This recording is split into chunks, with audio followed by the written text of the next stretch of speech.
My name is Marcus. 1 month ago, the world went to hell. Monsters appeared out of nowhere. They call them the weird. The moon turned blood red, and the sun became dim and murky. Humans dropped from the top of the food chain to nothing more than prey. The capital held out for a month before it fell. Shanghai lasted less than a week. Small countries were wiped off the map entirely. Japan was destroyed by a single level 5 creature, an 8-headed serpent. We even hit it with nukes. Didn't do a damn thing. The last broadcast came through today, the 5th one this month. An old man named James, a seer with sequence 009, told us the capital was gone. He said stay away from cities. The more people gathered, the more monsters came. Keep moving. Break into small groups. Then static swallowed his voice, and all that was left was, "Our nation endures," repeating over and over before silence. I was in a small mountain village in the south, raiding houses for food. I'm not from here. I was just a tourist who got trapped. My home is thousands of miles away in the northeast. No family left there, but I need something to keep me going. In the apocalypse, the scariest thing isn't running out of supplies. It's running out of reasons to live. I moved fast through those houses, stuffing everything edible into my backpack and a woven bag. Around me, others did the same, desperate, greedy. People were ready to kill each other over a pack of instant noodles. A month of running had shattered every rule we used to follow. Then a scream cut through the air and stopped dead. I didn't look. I threw my pack on, grabbed my bag in one hand and my machete in the other, and sprinted for the village exit. While everyone else froze and stared, I was already 100 meters ahead. I knew what it was without looking. A bullhead, a first-order creature. Enormous strength, fast as a charging bull, could rip apart even the strongest man like wet clay. A nasty one, even among first-order monsters. Behind me, screaming, begging. I didn't turn around. I just ran. I was carrying over 100 pounds of gear and still outrunning everyone. That's my only real skill. I run faster than the people behind me. I don't need to outrun the monster. I just need to outrun them. On the rooftops, a figure leaped across buildings like something out of a martial arts movie, passing me easily. I clenched my teeth and followed her trail out of the village.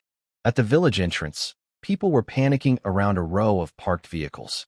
Some men were pulling at the door of my black pickup truck. I kicked one of them away and brought my machete down on the neck of another who was reaching for my keys. Blood sprayed across my face. I didn't flinch. In this world, everyone still alive is a monster in their own way.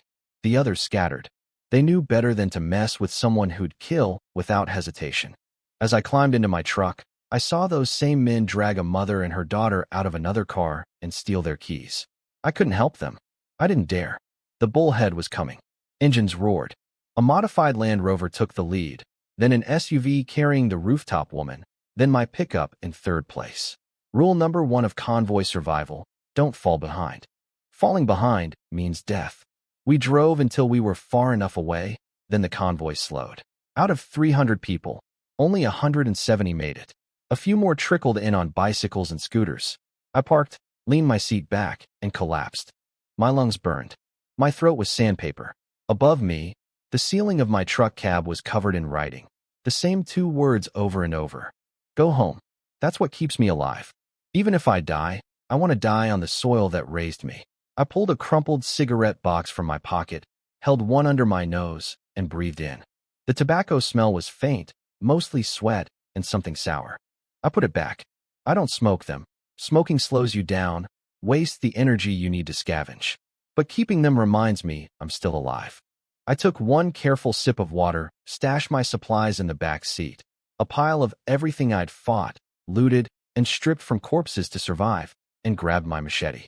A countdown ticked in my head. 300, 299, 298. I ignored it, stepped out of the truck, and scanned the convoy with cold eyes. I spotted the 2 men who tried to steal my truck earlier, the ones who took that mother and daughter's car. People shrank away from me as I walked past, machete in hand. The killer's coming, someone whispered. I'm 6'1", broad, and my face was still smeared with half-dried blood. Up at the front of the convoy, a man in a suit nudged the leader. Jake, he's about to kill someone. Aren't you going to stop him? Jake, sitting in the Land Rover in casual clothes, raised an eyebrow. That guy's no joke. He might be an awakened with a sequence. He was almost as fast as me back there. I'm not picking a fight with someone like that over 2 pieces of trash. Victor, you used to be military. You're not going to step in? Victor shrugged. That was 2 years ago. People die every day now. You think I can stop all of it? Besides, did you see how clean his cuts were? I'm not messing with a man like that. What if his sequence is stronger than mine? And honestly, if someone tried to steal my truck, I'd have done worse. I walked up to the red sedan and knocked on the window. Open the door. Don't make me smash it. Inside, the driver was swallowing hard, trading panicked looks with the guy in the passenger seat. They were the two who'd tried to steal my truck, and when that failed, they'd taken a car from a mother and her little girl. Both women were huddled in the back seat. The passenger talked tough for about 2 seconds. Something about jumping me, 2 against 1. They didn't get the chance. I put my machete through the window, grabbed the driver by the hair, and dragged his head out. The blade went across his throat before the other guy even moved. Your turn, I said. All that bravery drained out of him instantly. He started begging, offering me the car, his supplies, even the woman and her child in the back seat. Anything to live. Absolute scum. Scum. A voice cut in behind me. I turned and saw a young woman in a school-style outfit, holding a long blade that made my eyes sting just looking at it. A spirit weapon, a real one. My instincts screamed to kill her and take it, but I could tell she was far stronger than me. Picking that fight would get me killed. Her name was Elena. She looked fierce, but I could read people well enough to know she'd never actually killed anyone. That tough girl act was armor. She was probably sent by the convoy leaders to feel me out. You going to deal with him or not? She snapped, pointing her blade at the passenger. Trash like this doesn't belong in the convoy. If you won't do it, I'll kick him out myself. I almost laughed. She couldn't even look at the bodies. I'll handle it, I said, and I did. Quick and clean. Practice makes perfect. Elena flinched and turned away. She was just a college student underneath all that bluster. Without her strength and that scary act, she'd have been eaten alive long ago. I searched the car and found 2 backpacks full of supplies the dead men had gathered. Took them both. Then I pulled out a pack of crackers, some instant noodles, and a bottle of water, and tossed them to the woman in the back seat. For the window. Clean up the bodies yourself. I walked back to my truck without another word. Behind me, I heard Elena mutter something about the psycho killer actually having a shred of humanity. She told the mother the same thing I was thinking but wouldn't say. Kids are dead weight in the apocalypse. Everyone knows children are the future, but when you can't even guarantee your own survival, the future feels like a luxury. Back in my pickup, I took inventory. 30 pounds of rice, 20 pounds of flour, oil, seasonings, a case and a half of instant noodles, a case of sausages, 5 pounds of crackers, 3 bags of moldy bread, 20 pounds of potatoes and vegetables, and about 20 liters of water and drinks. The back seat was packed solid. The truck bed held everything else: clothes, sleeping bag, small tent, portable stove, tools. Months' worth of supplies if I rationed carefully. Water was the only thing I was short on. Then the countdown in my head hit 0. An invisible wave of energy swept through the convoy, and information flooded my mind. Sequence 007, the shepherd. No level cap. Skills, plunder and borrow. The description read like a joke. Dear farm owner, every living thing on your farm is your asset, including their talents. Energy surged through me like a river breaking its banks. My muscles tore and rebuilt. My bones cracked and reformed. When it was over, I felt stronger than ever, physically on par with any combat-type sequence user of the same tier. This was my primary sequence. Top 10. One of the so-called kings of sequences. When the monsters appeared a month ago, some humans awakened powers, sequences, numbered and ranked.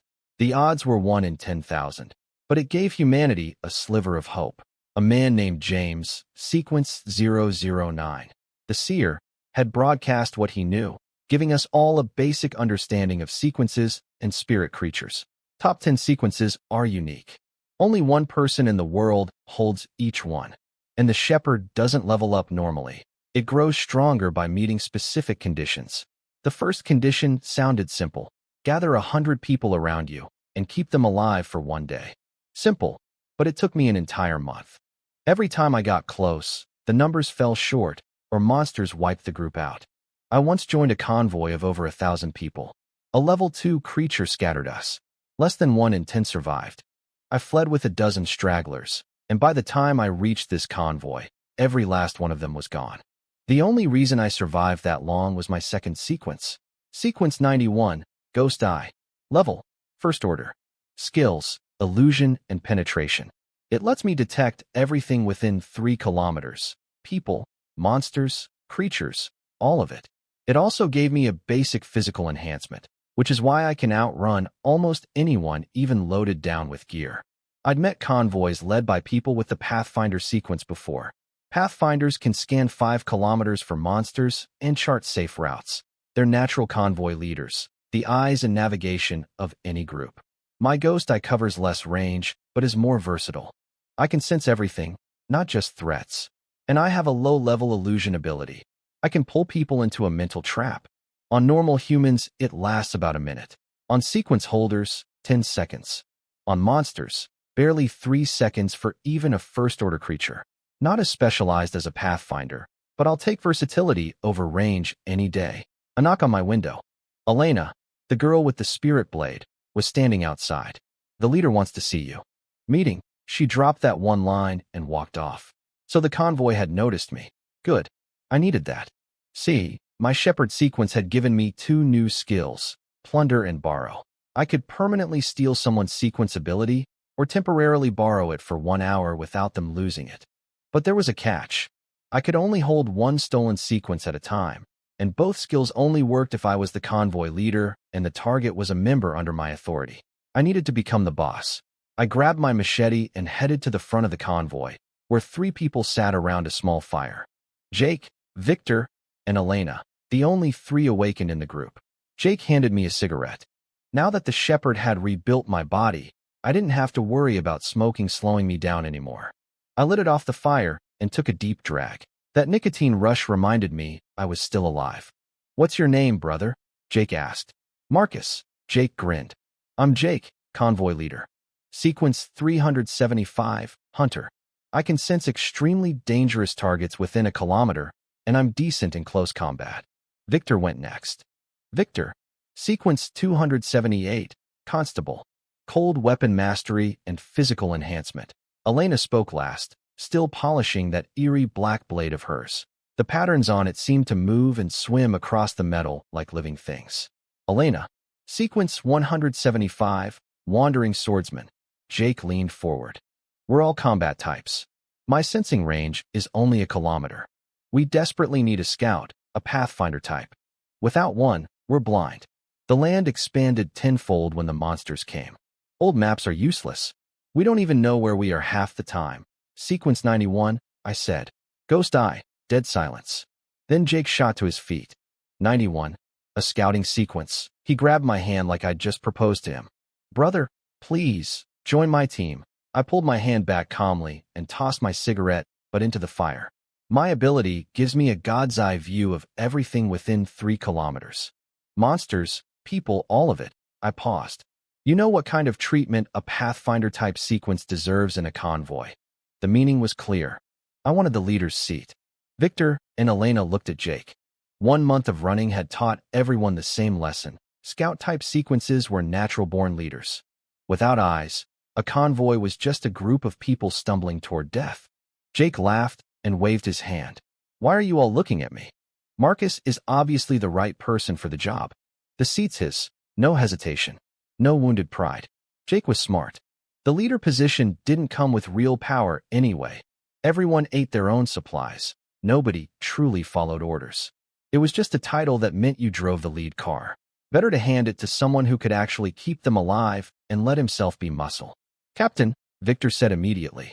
"Captain," Elena echoed. Even she dropped the tough act for a moment. None of them were fools. That's why they'd survived this long.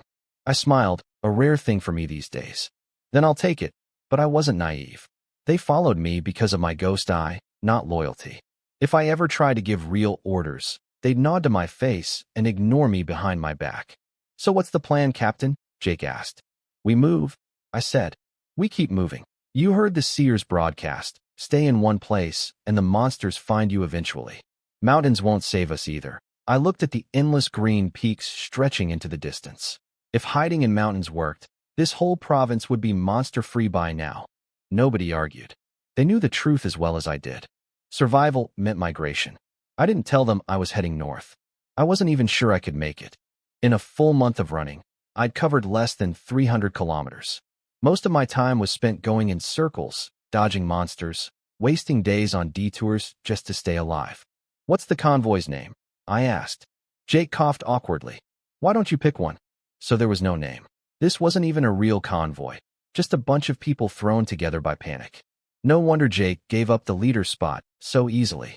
He was never really leading anything. Dawn Convoy, I said. The apocalypse is dark enough. Might as well give the name some hope. Nobody objected. Next I asked about rules. Jake explained what they had. Everyone fends for themselves. Find your own food. Eat your own food. No stealing supplies. No killing within the convoy, or you get kicked out. Not bad, actually. I'd seen convoys that pooled everything into a shared pot. A handful of people did all the scavenging while the rest sat around eating for free. I left those groups without a second thought. That kind of system gets everyone killed. The rules need an update, I said, poking at the fire with a stick. Every ordinary person in the convoy gives up 30% of what they collect. The rest is theirs. Awakened don't have to contribute. All trading is fair exchange. No stealing.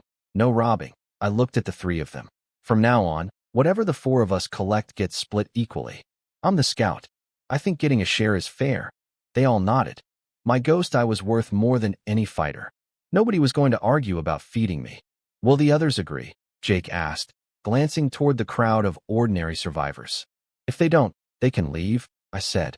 The road ahead only gets harder. Every supply run means we might have to fight monsters. If they want to freeload, they can do it somewhere else. The three of them went quiet, but they knew I was right. Without the awakened drawing monsters away, those people couldn't even enter a village to scavenge. They owed us their lives already. Jake agreed first. Victor and Elena followed. I sent Victor to announce the new rules and take stock of what people handed over.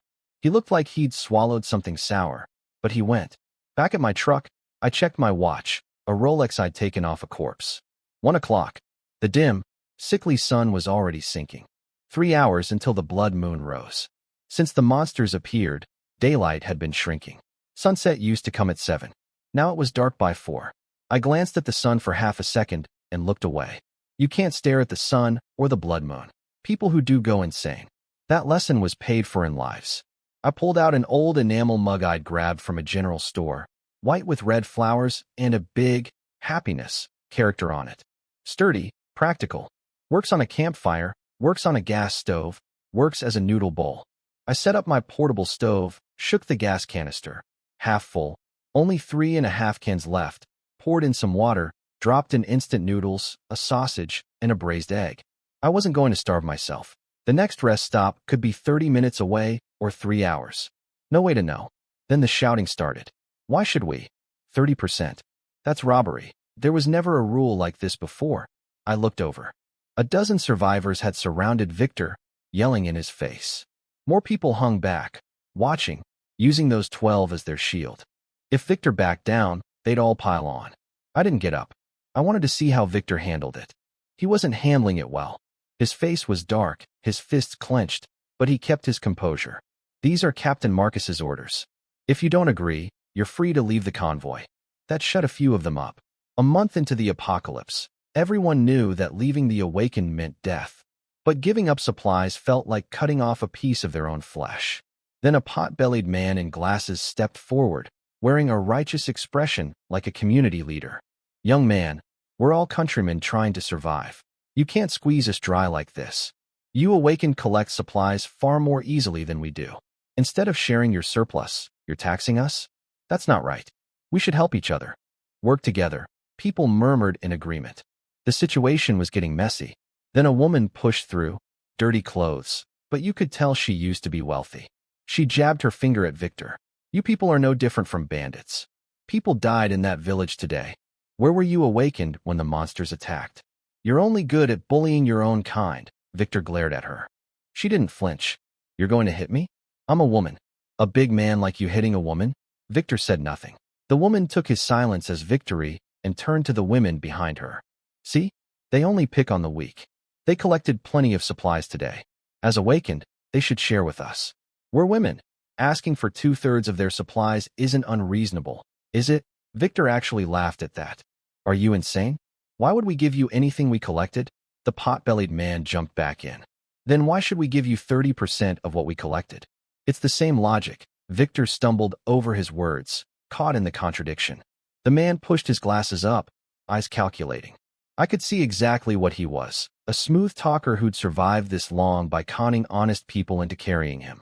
He could barely run 10 steps, but his mouth kept him fed. Now he was angling for leverage, eyeing our supplies, scheming for a bigger piece of the pie. I stayed in my chair, eating my noodles, watching it all play out. We only followed Jake. Where's Jake? Get him out here. Over by his car. Jake nearly choked on his bread. He coughed, took a gulp of water, and shouted with a red face. I'm not the captain anymore. Marcus is. Don't call me. Elena was shaking with suppressed laughter. Jake glared at her. She glared right back. He gave up. I finished cooking my noodles, set them inside the truck, picked up my machete, and walked toward the crowd. I'm the captain of Dawn Convoy. Anyone have a problem? The moment they saw me coming with that blade, 4 of the dozen protesters quietly slipped away. The pot-bellied man and the loud woman stayed at the front, pushed there by everyone else. The man tried his angle. Young man, killing is illegal. Don't go down that road. Just share your supplies with everyone. That's the spirit of community. I could see exactly what he was doing. He figured even if I didn't give in, he'd look like the reasonable one and win people's trust. More followers meant more power. More power meant more people to manipulate into feeding him. My machete answered before my mouth did. His head hit the ground before anyone could scream. The crowd exploded. People shoved, tripped over each other, crawled away from me on their hands and knees. Victor's jaw twitched, but he said nothing. I crouched down, wiped my blade clean on the dead man's shirt.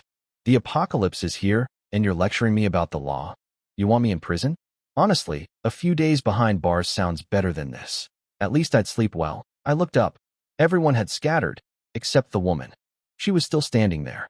Brave? No. Her legs had given out. She couldn't move. I raised my machete. She collapsed to her knees, shaking, sobbing, begging, offering me anything, her body, her loyalty, whatever it took. My blade didn't stop. Captain, Victor started. I met his eyes. Whatever he was going to say died in his throat. Sometimes a blade works better than words, I said. That woman would have kept stirring up trouble. She'd turn people against us and get the whole convoy killed. Better to end it now. Victor looked at her body, thought about how she'd been rallying the other women against us minutes ago, and set his jaw. You're right, Captain. People like that get everyone killed. I walked toward the remaining survivors. They retreated step for step, terrified. I'm the captain of Dawn Convoy. My sequence is a sensing type. I can detect monsters and steer us away from them. Join the convoy, hand over 30% of what you collect, and we provide protection. We do our best to keep you alive. I put the machete on my shoulder and smiled. If you don't want to pay, you're free to leave. But if you're not part of the convoy, don't come near us, or deal with the consequences. A man in his 30s rushed forward immediately. Captain, I'll pay. Whatever you need. What's your name? Steve, sir. Call me Steve. He bowed low, respectful, smart. Before the apocalypse, he'd been a corporate executive. He could read a room better than most. He knew dignity was worthless compared to breathing. Good, I said, patting his shoulder. You're in charge of the ordinary survivors now. Track their numbers, manage the supplies they hand over. Do well, and you'll be taken care of. I'd noticed he had a wife and a young son. People with families are easier to trust. They have too much to lose to try anything clever. Steve straightened up and turned to the crowd like a man reborn. Everyone line up. Bring out your supplies. The convoy takes 30%. Don't try to hide anything. Staying alive is what matters. He had them organized within minutes. Good hire. I went back to my truck and started eating my noodles. I was halfway through when a shadow appeared beside me. Captain, a woman. Thin, dangerously thin. Sunken cheeks, cracked lips, clothes so wrinkled you couldn't tell their original color. But underneath the starvation you could see she'd been pretty once. Delicate brows, bright eyes, the look of a southern beauty fading under hunger. Her name was Sarah. She clutched a small black bag with white-knuckled fingers, then set it on the ground and bowed deeply. Captain, I've already handed over 30%. This is everything I have left. She opened the bag. a few pieces of moldy bread, 1 pack of crackers, half a bottle of water, a single packet of instant noodles, nothing else. Could I trade all of this for a seat in one of the vehicles? I slurped my noodles.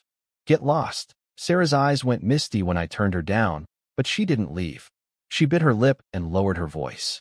Captain, I can be your woman, even your pet. I'll do anything. I'll work, I'll obey. Your body isn't worth as much as you think, I said, not looking up from my noodles. See this bowl? 1 bowl of noodles could buy a woman in this convoy for 3 days. How long would you last? 3 days? 5. Eventually people get bored. I went back to eating. She wasn't stupid, I could see that. But she was ordinary. No sequence, no combat skills, no special value. Not worth the cost of protecting. By the time I finished my noodles, Sarah was gone. Her red sedan had been taken by some man. She and her daughter had vanished. What a cold-blooded man, Elena muttered, chewing her bread slowly, savoring every crumb. Why didn't you take the mother and daughter in? Jake shot back. Your SUV only has you and 1 other woman in it. Elena rolled her eyes and walked off. Jake shook his head. He's definitely better than me. More decisive, but a lot colder too. Before the apocalypse, Jake had been a construction worker. He knew he didn't have what it took to lead. Steve came to report. 153 people chose to stay and pay 30%. 17 left the convoy. 103 men, 50 women total remaining. The collected supplies were pathetic. All of it together didn't add up to half of what I had on my own. These people were poor. I gave Steve 2 pieces of bread and a pack of noodles for his work, then asked about the families of the 2 I'd killed. The woman had been trading her body to several men. They'd all quietly paid up. The pot-bellied man had a 17-year-old son and a wife. They chose to leave.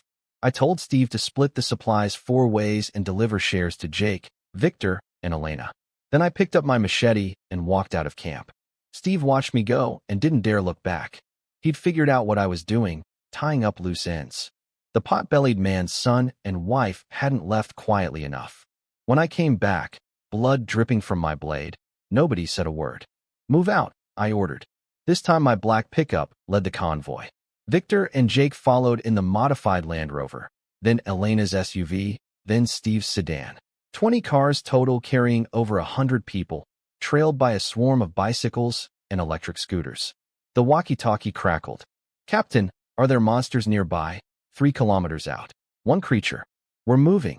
I could feel their relief through the radio. Before me, Jake's sensing range was only a kilometer. By the time he'd spot something, it was practically on top of them. Every escape meant leaving people behind. Now they had 3 kilometers of warning, a lifetime in this world. Behind us, the 17 who'd refused to pay watched our convoy disappear. Their ringleader, a guy named Rex, puffed himself up in front of his little group. We'll start our own convoy. We don't need those murderers. He took a pretty woman by the hand and pulled her into his car. The vehicle started rocking. His people stood around uncertainly, trying to set up camp in the middle of nowhere. 3 seconds later, screaming, a first-order creature, a skin splitter, came running out of the distance. Without any awakened to protect them, they were meat. I didn't look back. An hour of driving later, my ghost eye guiding us around every monster in a 3-kilometer radius, we reached a gas station. My tank was nearly empty. Stop here, I said into the walkie-talkie. Jake walked over, his face tense. His hunter sense was pinging danger. Captain, there's something inside the station. I know. First order. Human face spider. Victor's face went pale. I've fought one of those before. Elena and I together barely held it off. I looked at my fuel gauge. Nearly 0. We need the gas. Without it, the convoy dies on the road. Nobody argued. Gas was more precious than food sometimes. All 3 of their vehicles were running low too. Victor gritted his teeth. Let's do it. With all of us here, we can take 1 spider. I'll go in first. Elena, you find an opening and finish it. The 3 of them naturally left me out of the fight plan. I was the scout, not the fighter, as far as they knew. That suited me fine. My shepherd sequence had given me real combat strength, but I wasn't about to reveal that I held 2 sequences. Not yet. Victor took point with a long steel rebar. Jake followed with a fire axe. Elena brought up the rear with her spirit blade. The ordinary survivors stayed put and watched. They'd been alive long enough to read the signs. The awakened were moving carefully, which meant something was waiting inside that station. The The three of them charged into the gas station. Immediately, a shriek tore through the air. From the shadows, a spider the size of a large dog burst out. The human-faced spider. Its body was covered in dense, hard bristles, 8 legs like curved blades, and its mandibles looked like they could bite a person clean in half. Victor met it head-on, steel rebar against 2 of its front legs. The impact rang out like metal on metal. The force buckled his knees. "Jake, help!" Jake swung his fire axe at the spider's head, but the creature whipped its other legs around like swords. One strike sent Jake flying 5 meters across the ground. They'd never actually killed a monster before, only fought long enough to run. But today we needed that gas. No gas meant the convoy died on the road. Jake forced himself up and charged back in. With 2 of them holding it, Victor's pressure eased. Then Elena saw her opening. She leaped into the air, light as a bird, and brought her blade down in a cutting arc that severed 2 of the spider's front legs. But the spider was fast. 2 rear legs shot toward Elena's exposed back like spears. "Watch out!" Victor screamed, pinned down and helpless. Elena felt the wind behind her and knew she couldn't dodge. That's when I acted. I covered my left eye with my hand and dropped to one knee. Ghost eye illusion. I poured everything I had into freezing that spider's mind. It worked. The human-faced spider locked up mid-strike, its legs frozen in place, its compound eyes going blank. 3 seconds, maybe less. Elena didn't waste a heartbeat. Pure instinct. She drove her blade straight through the spider's skull. The creature shuddered and went still. Was that the captain's ability? Victor muttered, staring at me with a mix of admiration and fear. He can freeze monsters. If I could lock down a creature, I could lock down a person even easier. I could see that thought cross his mind. I pulled myself together. Controlling a monster burned through mental energy fast. Normally, it wouldn't have been this bad, but I'd been running my ghost eye nonstop for an hour to navigate the convoy around threats. I was drained, and it made me realize a problem. Scanning the road and driving at the same time was too much. I needed a driver. "Captain, there's something here," Jake called out. I walked over. In the spider's remains lay 2 objects. A cloudy crystal the size of a thumbnail, and a 30-centimeter spider leg still hard as steel. I touched the leg, and information flooded my mind. Spirit material, spider leg. Used to craft spirit weapons. The crystal told me more. Weird crystal. Absorbed to strengthen your sequence. Small chance of upgrading it. High chance of being corrupted by the weird. My hand tightened around it involuntarily. My shepherd didn't need leveling, but my ghost eye did, and I had no idea how to upgrade it until now. The others got the same information. I could see the hunger in their eyes. I took a breath and opened my palm. Let's collect supplies first. We'll discuss distribution when we're safe. I handed everything to Elena. You made the kill. Hold on to these for now. She shoved them right back into my hands. Captain, I'd be dead if you hadn't frozen that thing. You're the leader. You keep them. Anyone has a problem, they can talk to me. She drew her blade and swept a look at Jake and Victor. Jake threw his hands up. No complaints here. Victor's jaw was tight. He seemed to want to say something, but held back. Just don't absorb the crystal yet. I have something to tell everyone later. I pocketed the crystal and walked back to my truck. With the spider dead, the ordinary survivors swarmed in. Steve was the hardest worker. He and his crew of 4 or 5 young men hauled heavy gas cans back and forth at a jog, drenched in sweat, filling our vehicles first. My pickup, then the Land Rover, then the SUV. I tossed him a bottle of Coke. From now on, take 10% off the top of what everyone hands over. That's yours. The remaining 20% gets split 4 ways to us. Your own collections don't get taxed. Everyone else still pays 30. Steve's face lit up. Yes, Captain. On it. I didn't let the other survivors into the station until Steve's team had finished with the gas and had first pick of supplies. He was working for me. I wasn't going to let freeloaders grab everything while my people did the heavy lifting. Nobody dared set foot inside until I gave the word. The moment I did, they rushed the convenience store like starving wolves. It was chaos in there, shoving, cursing, a few weaker women knocked to the floor and left crying. Nobody helped them. In the apocalypse, if you can't grab your share, that's your problem. The convoy didn't intervene in that kind of thing. The store didn't have much anyway. Enough for one person to eat for 2 or 3 days, split among over 100. Not worth my time fighting over scraps. My share would come through Steve regardless. Jake, Victor, and Elena didn't bother with the store either. They sat by their vehicles, waiting for my next order. While everyone was busy at the station, I heard heavy breathing behind me. A thin figure was hauling a dark green gas can toward my truck, 50 pounds of fuel bending her nearly in half. It was Sarah, the woman I'd turned away earlier. She'd cleaned her face, even found lipstick somewhere. She set the can down, panting. "Captain, I collected this gasoline for you. Want me to load it in your truck?" She hadn't gone to the convenience store to fight over scraps. She was too small, too weak. She'd lose every time. She knew that. So instead, she dragged a 50-pound can of fuel across the station to bring me something nobody else thought to offer. "Smart woman. You're clever," I said. First time I'd really looked at her. "Can you drive?" Her eyes lit up. "Yes. 3 years of experience. I was a tour guide before all this. Mountain roads, off-road, you name it. I know every scenic route in this province. And Captain, I've been watching the landscape as we traveled. A lot of places haven't changed at all. They're exactly the same as before." That made me stop. "You're saying the world didn't just expand?" She bit her lip. "I think. Familiar places stayed the same, but new, strange areas appeared between them. Like something got inserted into the gaps." My mind raced. I wasn't local, so I'd never noticed. But what she was describing, it wasn't expansion. It was two worlds merging together. "Your information is useful. Get your daughter and get in my truck. You're my driver now." Before she could celebrate, I set the terms. "I won't go out of my way to protect you or your kid. If you stop being useful, I drop you. Your supplies are covered. That's what your value earns you right now." She nodded fast, eyes wet. "Thank you, Captain. Thank you. Everything I offered before still stands." I didn't respond to that.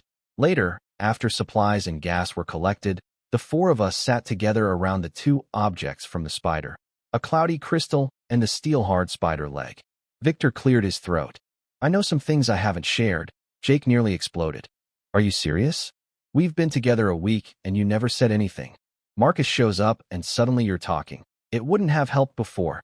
Just listen." Victor had been a soldier. 1 hour before the monsters appeared, he'd received an emergency alert from his unit. The government had known, barely. James the Seer, Sequence 009, was a government operative and the first person to awaken. But his information was incomplete, and the warning came only hours before everything collapsed. There wasn't time to alert everyone. Then Victor dropped the real bombshell. The world didn't just change. Two worlds merged together. A parallel world, one that had these monsters in it, fused with ours. I bit down on my cigarette so hard it cracked. That matched Sarah's observation perfectly. Familiar places stayed, but alien terrain had been stitched between them. This wasn't Earth anymore. "I also know a little about how sequences level up," Victor added. All three of us snapped to attention. We were all stuck at first order with no clue how to advance. Mental-type sequences, like yours, Captain, advance by continuous use. Just keep using your ability, and eventually you'll break through to second order. That simple? I asked. My old convoy leader was a second-order pathfinder. That's what he told me. But he hinted that reaching third order is a completely different challenge. Jake and Elena looked at him eagerly. "What about combat types?" Victor shrugged. "No idea. I'm still first order myself." Then he turned to the crystal. "I've seen one of these before, and there's something you all need to know first." He paused. "Every sequence has a side effect. You all know that, right?" We nodded. Awakening gave you power, but it took something in return. Higher-ranked sequences had lighter costs. My shepherd, Sequence 007, had no side effect at all. I suspected all top 10 sequences were like that. But my ghost eye was different. The price was my left eye. It had disappeared entirely, replaced by a crimson orb that glowed red. Unless I was actively using the ghost eye, that I was completely blind. I pushed my hair aside and showed them. The red eye turned slowly in its socket, casting a faint, eerie light. Elena went next, her face turning pink. I lose all sense of direction. If nobody guides me, I'll walk in circles forever. Jake and Victor shook with silent laughter. She glared at them. "Shut up. At least I can fight. What about you two? Don't tell me yours is." "Not being able to perform." Both men started coughing violently. Victor spoke first. "After every fight, my whole body aches for about an hour. That's why Jake always drives." Jake shrugged. "After I use my sensing ability, I lose all 5 senses for 10 seconds. If anyone attacked me during those 10 seconds, I'd be dead." We sat in silence. My blind eye was the lightest price among us. Victor lived with pain after every battle. Elena couldn't navigate her way out of a paper bag. And Jake went completely helpless for 10 seconds every time he scouted. A death sentence if the timing was wrong. So what happened when someone absorbed the crystal? I asked. Victor's face darkened. My last convoy leader had 3 awakened with him. One of them, a top 300 sequence holder, absorbed a crystal and failed. The side effect of his sequence doubled. His left leg had been paralyzed from awakening. After failing, his right leg went too. We all went quiet. That was terrifying. If I failed, my right eye would go blind too. I'd be completely sightless. And even though my ghost eye gave me a God's eye view, I couldn't keep it running every waking moment. I laid the crystal on my palm. Who wants it? Fair warning. Whoever takes it sits out the next 2 material drops. We rotate. Anything you kill solo, you keep. I'll do it, Victor said immediately. You sure? Fail, and the price doubles. It's just more pain. I'm used to it. He took the crystal. I have no idea how else to advance. I can't stay stuck at first order forever. Jake and Elena passed. Their side effects were too dangerous to risk doubling. Nobody wanted the spider leg either. Elena already had a spirit weapon, and Jake knew we could find a forge master someday to craft it into something useful. So I kept it. Victor swallowed the crystal. Black fog swallowed him whole. His heartbeat thundered like a war drum. Faster, louder. Elena drew her blade. We all stepped back. Then the fog cleared. Victor stood there transformed. Taller. His muscles looked like they'd been cast from iron, his skin thick as leather. It worked, Jake shouted, practically jumping. Victor clenched his fist, and the air seemed to crack. My strength is several times what it was. Even without activating my skills, my base stats are what they used to be at full power, he grinned. Sequence 278. Used to be constable, now it's savage marshal. 2 new skills, bloodburst and iron hide. Massive boost to strength and defense, a second-order tank. That was a huge upgrade for our survival. I quietly checked my shepherd ability. Even at second order, Victor was still within range of my plunder and borrow skills. Good. Another card in my hand. Through the shepherd's sight, I could see everyone's talents. Victor's was a blazing red orb floating above his head. Jake's was a dimmer reddish glow. Elena's shimmered silver-white with a sharp, cutting edge to it. The ordinary survivors were faint sparks, like matchsticks next to a bonfire. I glanced at my shepherd countdown. 165 hours, 23 minutes, 16 seconds. Members, 173 out of 100 required. The timer had jumped from 1 day to 1 week. The number needed hadn't changed. I had a feeling that when this countdown hit 0, the shepherd would give me something big. That's also why I didn't care about those 17 people leaving. I had more than enough. In fact, I'd rather trim unstable elements than keep dead weight. This time I wanted to last. No more running. No more cutting and fleeing. I'd done that too many times this past month. Then engines roared in the distance. Steve came sprinting over. Captain, a convoy coming up fast behind us. I activated my ghost eye and saw everything within 3 kilometers. Everyone in your vehicles. Move. Now, behind the incoming convoy, about 2 kilometers out, a monster was chasing them straight toward us. A creature shaped like a massive dog, tiger-sized, with 2 heads and 4 blood-red eyes burning with killing intent. Second-order weird, twin-headed hound. Jake reacted instantly, grabbing a megaphone to rally the others. He jumped into his Land Rover and floored it behind my truck. He knew, if I was panicking, this was at least second order. And second order meant death for us, even with Victor's upgrade. We'd need another second-order fighter to have any chance. Hundreds of meters behind us, the other convoy, the Wolves, was led by a man named Derek. He'd started with over 300 people and 4 awakened. The twin-headed hound had shattered them in half an hour. They'd sacrificed 1 awakened just to buy time to run. Now they were down to 50 people and a dozen vehicles. Derek spotted our convoy ahead, and his eyes lit up. Past them. Let them be the rear guard. He had no intention of fighting together. His convoy had 4 awakened. He himself was second order, and they'd still been crushed. His only thought was to use us as bait. They didn't take the side road. They locked onto our tail, forcing the monster toward us. Those bastards are leading it right to us, I cursed. Sarah was driving, jaw clenched, eyes locked on the mirror. The wolves were gaining fast, already passing our people who were on foot and bikes. We kept our vehicles floored, staying 100 meters ahead of them. But this couldn't last. This isn't going to work, I said. I watched my shepherd countdown. The member count was dropping fast. 173, then 145 in seconds. 20 people gone, eaten by the twin-headed hound. And those 20 lives only bought us about a minute. The hound was still 2,000 meters behind us. I had to act. I triggered Ghost Eye's second ability, remote hypnosis. I didn't need line of sight. As long as my ghost eye could see them, I could reach out within 500 meters. I picked a driver in the middle of the wolf convoy behind us. His eyes glazed over for just a second, long enough for his foot to slam the brake at full speed. His vehicle swerved out of control. Then I hit the driver behind him. That one grabbed his steering wheel with a mad grin and rammed straight into the first car. 2 vehicles piled up, blocking 6 or 7 more behind them. Derek, the wolf convoy leader, cursed from his lead vehicle. Are they idiots? Crashing on a flat road, he didn't slow down, just abandoned his own people and kept running. But the pileup bought us distance. Captain, there's a village ahead, Sarah called from the driver's seat. A tourist village. I used to bring tour groups here. It's in this direction. I scanned with my ghost eye. Nothing within 3 kilometers. But my range had its limits. Drive toward it. I'll warn you if there's anything in the way. It should have taken 10 minutes. It took an hour. The landscape had been rearranged. Unfamiliar terrain stitched between familiar landmarks, just like Sarah had described. Without my ghost eye calling out monsters along the way, she'd have driven straight into one. Then a sign appeared. Welcome to Peach Blossom Village. It was a pretty place. Traditional buildings, painted murals on the outer walls, a striking cat portrait with enormous lifelike eyes.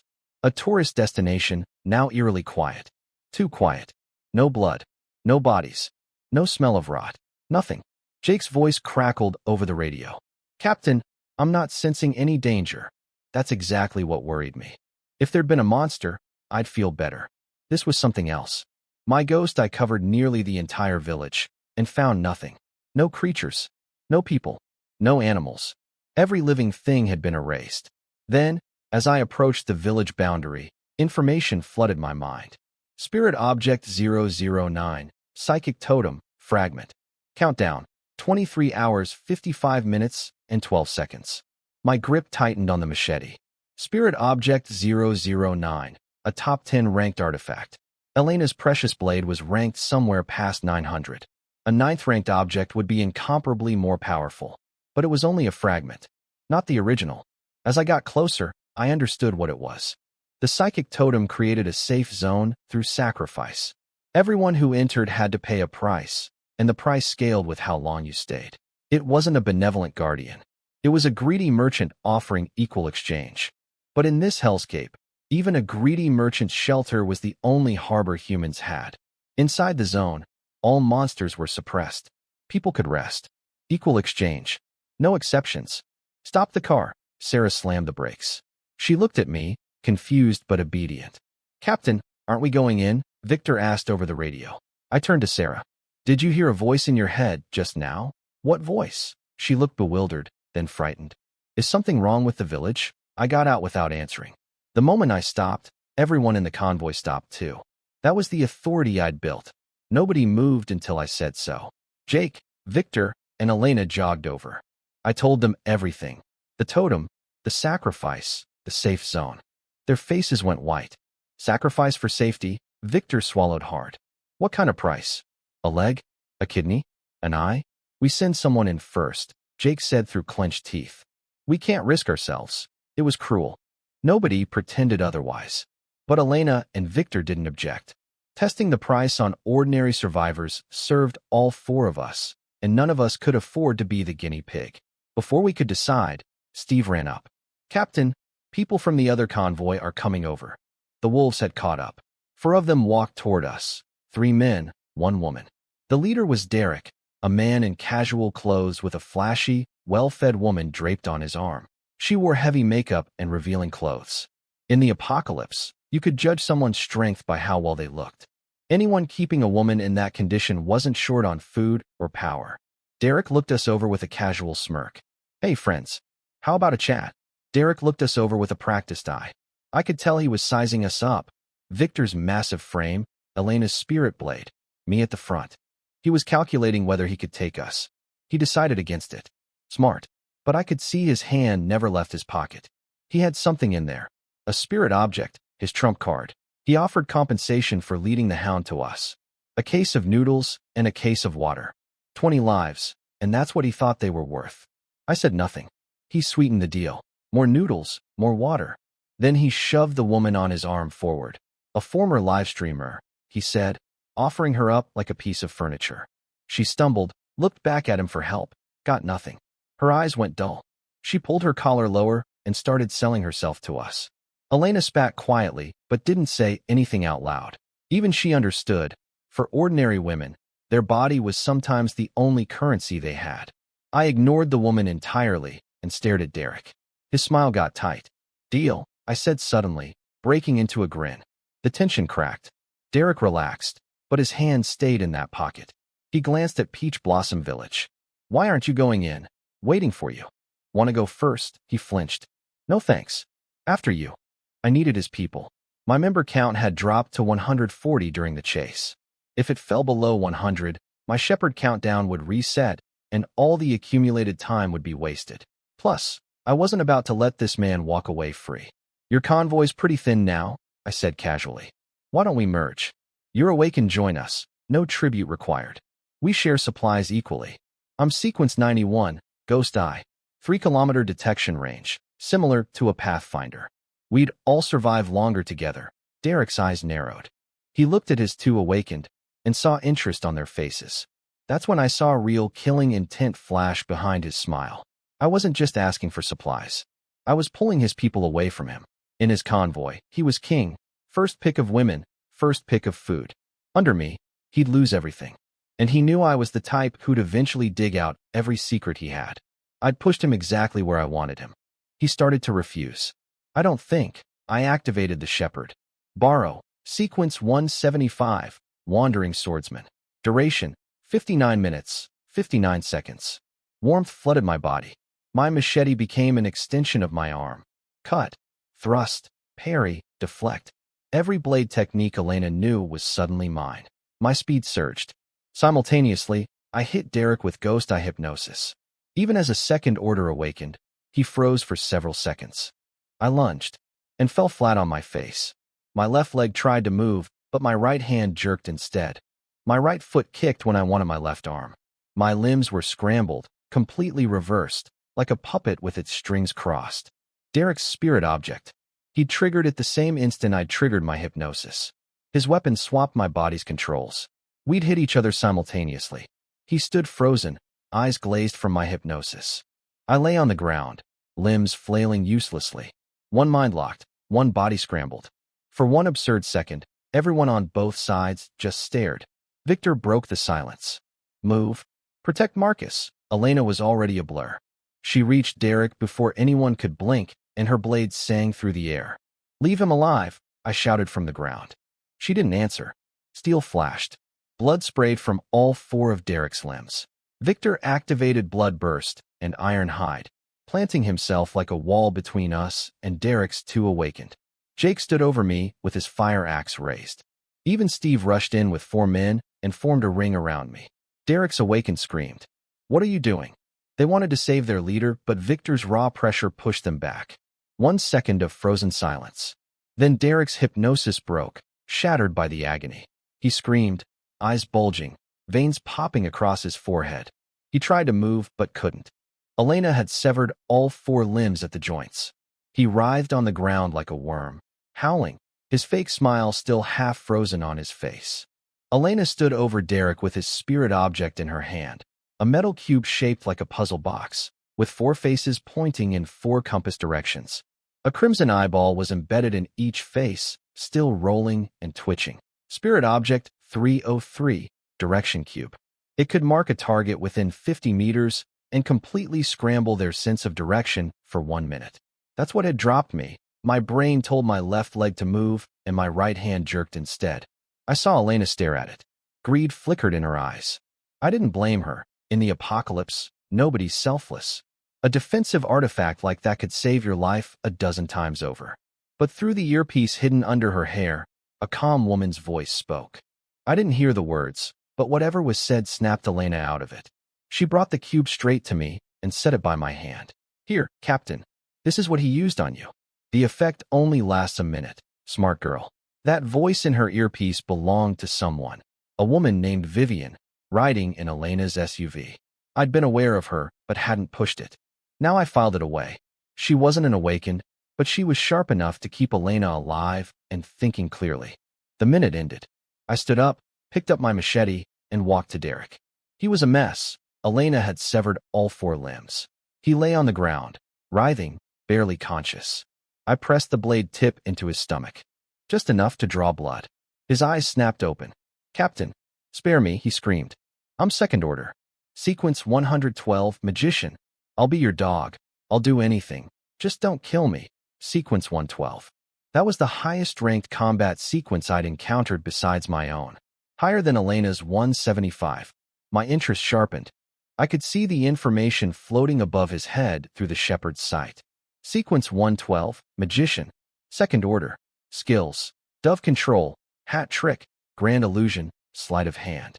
Dove control let him command 3 birds and share their vision. That's how he'd navigated his convoy around monsters without a pathfinder. Hat trick created small pocket spaces, each holding 3 items. Sleight of hand built a minor illusion that could briefly fool even monsters. And grand illusion, the one that excited me most, was a 30-meter instant teleport. A true life-saving ability, though with a long cooldown. This was too good to pass up. My shepherd could only permanently steal 1 sequence at a time. I'd been saving that slot. But Derek was going to die regardless. I couldn't let a man this dangerous live. If I didn't take his power now, I might never find another magician. I hesitated for exactly 1 second. Plunder, an invisible ring of light pulsed outward. Derek's eyes went wide. Something was ripped from the core of his being. I could see the horror on his face as he realized his power was gone. Stripped away like skin from muscle. How? That's impossible. I drove my blade through his throat. He stared at me, mouth working, but only blood foam came out. The cut had severed his vocal cords. Warmth flooded through me. New memories, new instincts. The magician's 4 skills settled into my mind like they'd always been there. And I discovered something wonderful. When the shepherd stole a sequence, it stripped away the side effects too. Derek's magician came to me clean. I stood over the body and couldn't help smiling. Everyone watching, both convoys, saw me kill a man and grin about it. They shrank back, necks pulling into shoulders, fear deepening in their eyes. Derek's 2 awakened stood frozen, drenched in cold sweat.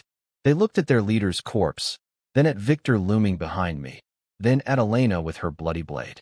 They lowered their heads and said nothing. Good. Silence. Total silence. Everyone stared at Derek's limbless corpse. I wiped my blade on his clothes, stood up, and smiled. This man was dishonest. Attacked me out of nowhere. Nearly ruined the friendship between our 2 convoys. I tilted my head. Right? I wasn't a mindless killer. These people were useful to me. 1 sentence, and I gave them all an exit. The older of Derek's 2 awakened started nodding so fast, I thought his head would come off. Absolutely right, Captain. Derek had it coming. No shame, no guilt. Derek had hoarded everything. Best food, best women, while these 2 got scraps. Their loyalty had been tissue thin. Names? I asked. Frank, sir. Sequence 421, Iron Arm. And this is Ray, Sequence 392, Strider. Both combat types? Yes, Captain. You heard the rules. Stay or go. Your call. We're joining Dawn Convoy. They said in unison. I sent Victor to absorb the Wolf Convoy's remaining members. Same terms, 30% tribute, follow orders. Then I walked toward Derek's vehicle. A woman sat on the ground nearby, the one he'd shoved at me earlier. Heavy makeup, revealing clothes, terrified. Were you Derek's woman? No. I was forced. Please don't kill me. She crawled to my feet, clutching my leg, pressing herself against me like a stray cat. Her name was Ruby. I told her to follow me into the RV. Derek's ride was a modified motorhome, spacious, even had a small bedroom, and it was overflowing with supplies. When Derek died, his hat trick ability had collapsed, dumping everything from those pocket spaces back into physical reality. The vehicle was stuffed. Ruby dropped to her knees the second we were inside and started undressing, offering herself. I ignored her and began searching the vehicle. Master, I know one of Derek's secrets, she blurted. That got my attention. He had a toolbox. He kept it hidden. I only found out because he let it slip once. Then he beat me and threatened to kill me if I ever mentioned it. She led me to the bedroom and started digging under the bed. I closed my eyes and activated my ghost eye instead. Found it in seconds, a white toolbox wedged into a narrow corner. The moment I touched it, information flooded my mind. Spirit Object 099, Universal Toolbox. Ability: directly craft spirit objects from monster materials. Cost: blood sacrifice. Amount varies by the rank of the object being crafted. Top 100. I'd never even heard of an artifact ranked this high. I looked out at Derek's corpse. How had this man gotten so lucky? Second Order awakened, 2 powerful spirit objects, a large convoy. If I hadn't killed him, he'd have become a major power someday. Meanwhile, I'd spent a month scraping by, without a single spirit object. Elena said she'd found her blade by accident. Just stumbled across it. When she told me that, I'd had nothing to say. But first I needed to verify Ruby's claim. I hit her with ghost eye hypnosis. Does anyone else know about this toolbox? Her eyes went blank. No one. Only Derek and me. Good enough. I released her. I also examined the direction cube, Spirit Object 303. Currently on a 24-hour cooldown from when Derek used it on me. A strong defensive tool. So from one ambush, I'd gained Derek's magician sequence with all 4 skills, a top 100 crafting artifact, a 303 ranked defensive artifact, a motorhome full of supplies, 2 new awakened fighters, and dozens of new convoy members. I held the toolbox in my hands. I still had that spider leg from earlier, raw monster material. Time to see what this thing could make. Inside the RV, I held the universal toolbox in my hands. It was cold metal, not particularly large, but when I opened it, the inside was far bigger than it should have been. Folded space, like something out of a sci-fi movie. Rows of tools sat neatly inside. Hammers, pliers, carving knives, files, measuring tools, all glowing with a dark metallic sheen. I took out the spider leg from earlier, 30 centimeters of steel-hard chitin, and placed it inside along with a regular knife I'd been carrying. The toolbox lit up. The tools came alive. The hammer swung itself down on the spider leg, ringing like an anvil. Carving knives danced in blurs. The whole process was brutally rough. The spider leg and knife were smashed together like someone gluing metal with a sledgehammer. I watched with my mouth half open, wondering if whatever came out would even be usable. 1 minute later, silence. A strange dagger lay inside. 30 centimeters long, rough grip, black all over. The blade was thin as paper. 2 slabs of dark metal sandwiching something impossibly thin. It looked wrong at first glance, but the longer I stared, the more natural it seemed. Spirit Object 9669, Spider Shadow Dagger. Ability: extremely sharp, carries a mild toxin that paralyzes the target locally for 3 seconds. Cost: user's arm goes numb for 10 minutes after each use. As the dagger formed, I felt blood drain from my body, about 300 cubic centimeters, like a blood donation. That was the toolbox's price. For a low-ranked weapon like this, it was manageable. 1 night's sleep and I'd recover. I swung the dagger through the air. Silent. Razor sharp. Not spectacular, but solid. A good backup weapon for ambushes. People would kill each other over something like this. Then I turned to Ruby. She was still kneeling on the floor, shaking, naked. She'd seen the toolbox work its magic. She wasn't happy about it. She was terrified. Smart enough to know that seeing too much could get you killed. You saw that? I asked, casual as small talk. Why, yes, master. I'll take medicine. I'll let you control me. I'll swear an oath. Anything. Just please believe me. I shook my head. Mute people can still write. She burst into tears. Please. I don't want to die. I let her sit in that fear for 2 seconds. Then, get dressed. Your body is useless to me. Show me you have value, or you lose your purpose. And if I ever find out you talked, you know what happens. She nodded frantically, crying, and scrambled into her clothes. Actually, Ruby had just become more useful than she realized. The toolbox needed blood to craft. It didn't care whose blood. She already knew the secret. She'd be the one paying the blood price from now on, not me. I wasn't going to hide the toolbox from Jake, Victor, and Elena. They were my founding members. With this, I could craft spirit weapons for all 3 of them. Real upgrades to our fighting strength. After Ruby left the RV, I experimented with the magician's hat trick ability. I found a ring in the bedroom and opened a small pocket space inside it. Not big, just enough for small objects. The dagger vanished into it perfectly. The direction cube fit too. The toolbox was too large for the ring, but I discovered it could fit inside my wristwatch. A bigger object created a bigger pocket space. The toolbox filled every inch, leaving zero room for anything else. I didn't care. This treasure stayed on my body at all times. I stepped out of the RV. Ruby pressed close to my side immediately. I let her. Steve jogged over with a notebook. Captain, 39 people from the Wolf convoy joined us. Their tribute is collected over here. I glanced at the pile, then pointed at the RV. Clear out everything inside. And take her with you. She helps with inventory. Steve looked at Ruby, who stood with her head down, nervously twisting the hem of her shirt. Yes, Captain. Over by my pickup, Sarah watched from the window. Her eyes darkened for a moment. Another woman competing for my attention. She turned to her daughter Lily in the back seat. Stay in the truck, sweetie. Mommy has work to do. Then she hurried over to help Steve sort supplies. Ruby did the same, sweating, exhausted, but not daring to stop for even a second. While Steve's team counted supplies, I called the awakened over. Since you've joined, your family now, I told Frank and Ray. Relax. We're splitting supplies. Their eyes lit up. Fear faded a little when food was involved. Steve brought the inventory list. Derek's hoard was impressive, neatly stacked nearby while Sarah and Ruby worked side by side sorting everything. Every man in the convoy kept his eyes firmly away from both women. Everyone knew they'd come from my truck. Steve, take 10% first. He tried to refuse. I cut him off. Take it. I told you I'd take care of you. During the ambush, Steve and his guys had formed a ring around me without being asked. That kind of loyalty gets rewarded. He picked carefully. Crackers, water, bread, energy bars. Practical stuff, nothing fancy. He knew the awakened wouldn't miss those. Smart. I kicked a box of instant noodles and some canned food toward him. Take these too. You've got a kid to feed. Steve's eyes went red. His wife had lost so much weight she was barely recognizable. He nodded hard and carried everything away, chest puffed out, letting the jealous stares from other survivors wash over him like sunlight. Then it was just us awakened. 10 shares. Jake, Victor, Elena, 2 each. Frank and Ray, 1 each as newcomers. You'll get equal shares going forward. Ray looked stunned.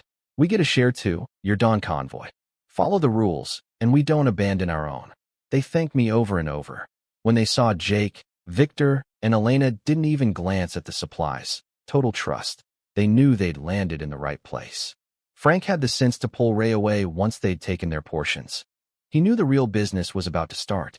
Inside the RV with just the original 3, I laid everything out. The direction cube, the spider shadow dagger, 3 monster materials from Derek's stash, and the universal toolbox. Their jaws dropped when they read the toolbox's description. The direction cube and dagger are mine, I said. The toolbox stays with me, but any of you can use it anytime, free of charge. Bring your own materials, that's all. We're a team. Your strength is my safety, nobody argued. They understood the logic. The cube could be used against me, so it stayed in my hands. The toolbox was too valuable to float around. But I wasn't hoarding power. I was investing in them. Keep the toolbox between us 4. Frank and Ray don't need to know yet. Understood, all 3 said immediately. The 3 monster materials are yours. Split them however you want. I'm sitting this round out. Jake rubbed his hands together and grabbed a piece of dried human skin. One of 3 materials pulled from Derek's collection, all dropped by weak first-order creatures.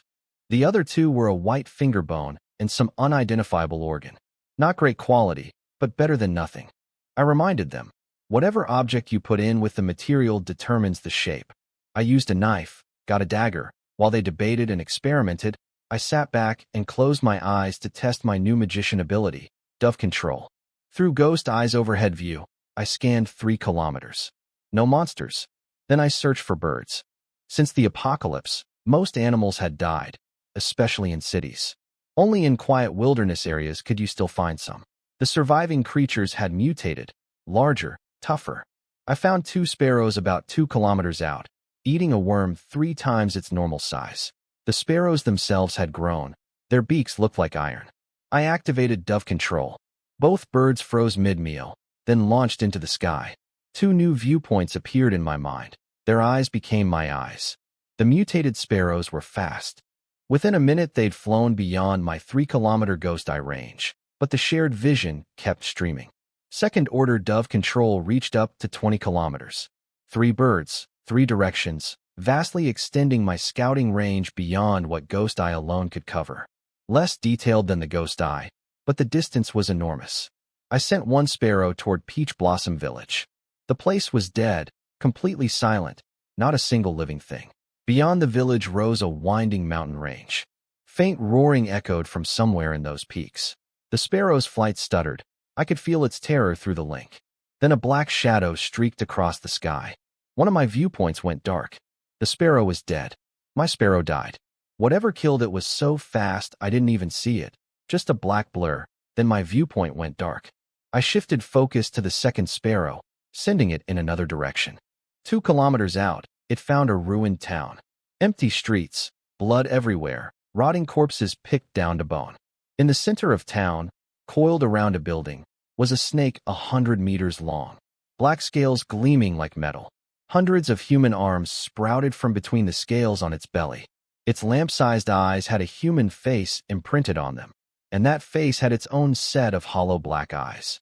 Third-order weird, 1,000-leg serpent. The snake lifted its head. A silent hiss. My sparrow exploded into red mist.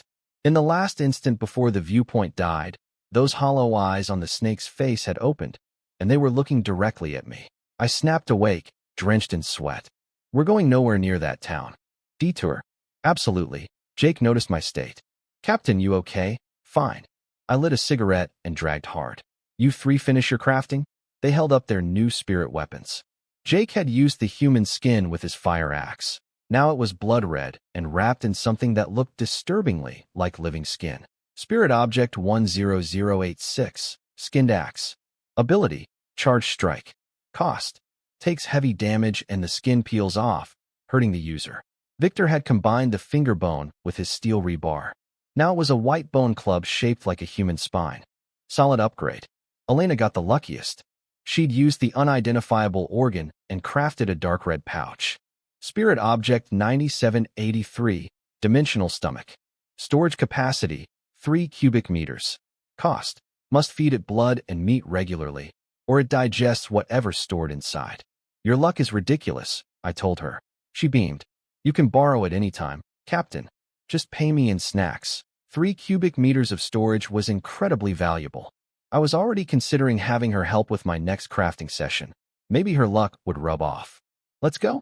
We still have business. As I stepped out, Steve came running. Captain, 5 people snuck into the village. I already knew. My ghost eye had spotted them. 5 men from the wolf convoy, creeping toward Peach Blossom Village. I'd let them go on purpose. Someone needed to test the safe zone's price, and volunteers saved me the trouble. I walked to the village entrance, grabbed Jake's megaphone, and shouted into the silent streets. There's one exit. You have 1 minute to get back here. Otherwise, I'll stand at this gate and kill every one of you that walks out. Inside, a man named Kyle, the ringleader, cursed under his breath. He and his 4 men had done terrible things under Derek's protection. One of them had killed a young girl. The girl's mother was still alive in our convoy. If anyone talked, Elena alone would butcher them. She wouldn't need my permission. Kyle knew they'd be used as sacrifices if they came back. Forget the exit. We find another way out. Grab what you can and run deeper into the village. But one of his group, a skinny guy everyone called Monkey, had already slipped away. He hadn't been involved in the worst crimes. He came sprinting to the village gate, panting, hands on his knees. Captain, I was just scouting for you. Before I could ask, he spilled everything. This place is a safe zone created by a spirit object. The price is 1 human life per 100 people. Awaken cost more depending on their strength. If nobody is sacrificed within 30 minutes, the totem takes payment from everyone automatically, draining something from each person until the debt is covered. Monkey's information confirmed what I'd partially sensed. 1 life per 100 ordinary people. Awaken cost extra. 24 hours of safety, then the zone disappears. If nobody volunteers within 30 minutes, the totem takes payment from everyone automatically, pulling something from each person until the debt is paid. Stay, I told Monkey. You came forward, So you get a chance. He nearly collapsed with relief. Thank you, Captain. You're like a father to me. Shut up. 3% tribute, follow orders. That's the deal. I turned to the others. Jake frowned. 1 day for human lives. That's steep, Victor nodded. 2 lives minimum just for our ordinary members, not counting us awakened. Elena said nothing. She knew she was safe, and she knew exactly who I'd be sacrificing. Kyle and his 3 men should be enough. Ray, Frank, go catch them. Ray was faster. He blurred into the village like a ghost. Less than 10 minutes later, the radio crackled. Captain, we've got them. I smiled. Everyone, into the village. 3 minutes. I wanted the whole convoy inside before the 30-minute deadline. Every person who entered after would cost additional lives, and I wasn't wasting Kyle's group. The moment people crossed into Peach Blossom Village, they all saw the totem's message. Panic rippled through the crowd. Every pair of eyes locked onto me, terrified of being chosen. Do it, I said into the radio. Kyle's voice came screaming through. Captain, please. I have supplies. I have women. I'll give you everything. Another voice. It wasn't me. Kyle forced us. We didn't want to go into the village. Ray's cold voice cut through. Captain says, sacrifice. Marcus, I'll see you in H. A shriek. Then a heavy thud. A second. A third. 3 seconds of silence. Just static. A transparent panel appeared before my eyes. Spirit Object 009, Psychic Totem. Sacrifice complete. Remaining time, 23 hours, 30 minutes, and 47 seconds. Frank walked back, face pale. Captain, 3 wasn't enough? I nodded. The awakened among us cost extra, meaning we needed a 4th body. Kyle's group only had 4, and 1 was already the sacrifice counter plus the extra for the awakened premium. So every time we use a safe zone, we need to kill people for it, Victor said quietly. Everyone went silent.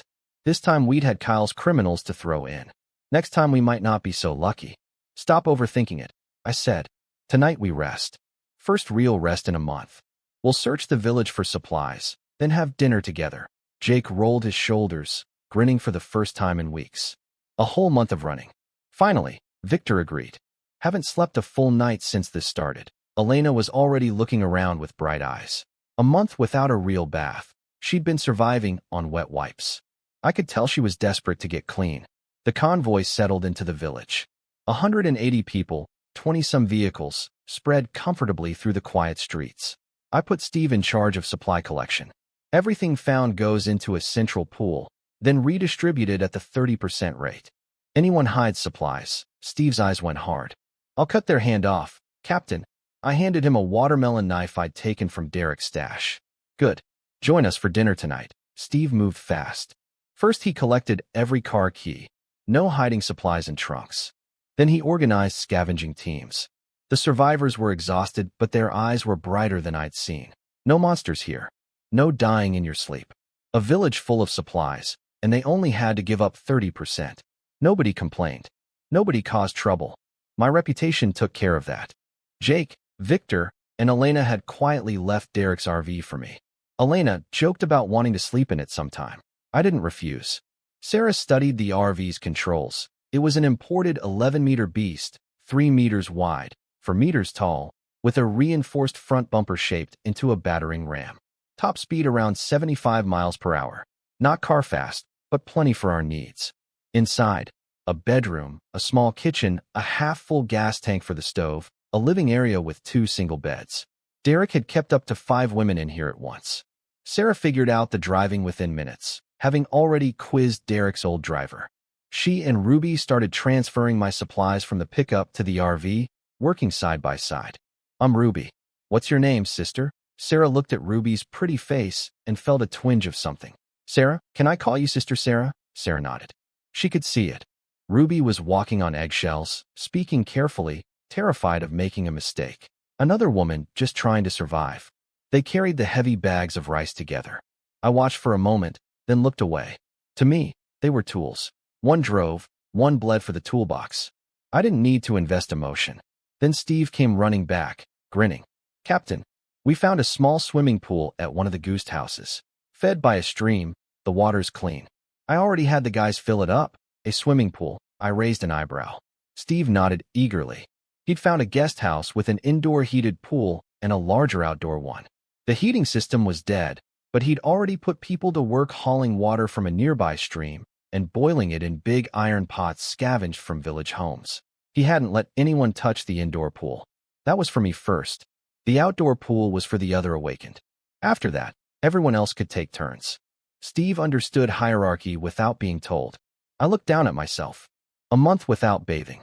My clothes were stiff with dried sweat and old blood. The smell had stopped bothering me weeks ago, which was probably a bad sign. The guest house was a 3-story building near the center of the village, nicely decorated, clearly built for tourists. The courtyard buzzed with activity. A dozen survivors fed wood into fires under huge pots of boiling water, while Jake was off by the stream with a few guys, trying to figure out if they could catch fish for soup. I walked inside, through a dusty lounge area to the indoor pool. 20 square meters, about 5 feet deep, the water clear and steaming gently. Before going in, I flicked on my ghost eye for a quick sweep. In the outdoor pool area, I caught a glimpse of 2 figures, Elena and another woman, already bathing. One was tall, with curves that caught my attention for a moment longer than necessary. That was Elena's friend, or advisor, more like. Vivian, the woman who'd been whispering in Elena's earpiece. She'd been hiding in Elena's SUV this whole time, only coming out occasionally to take out trash. She wasn't awakened.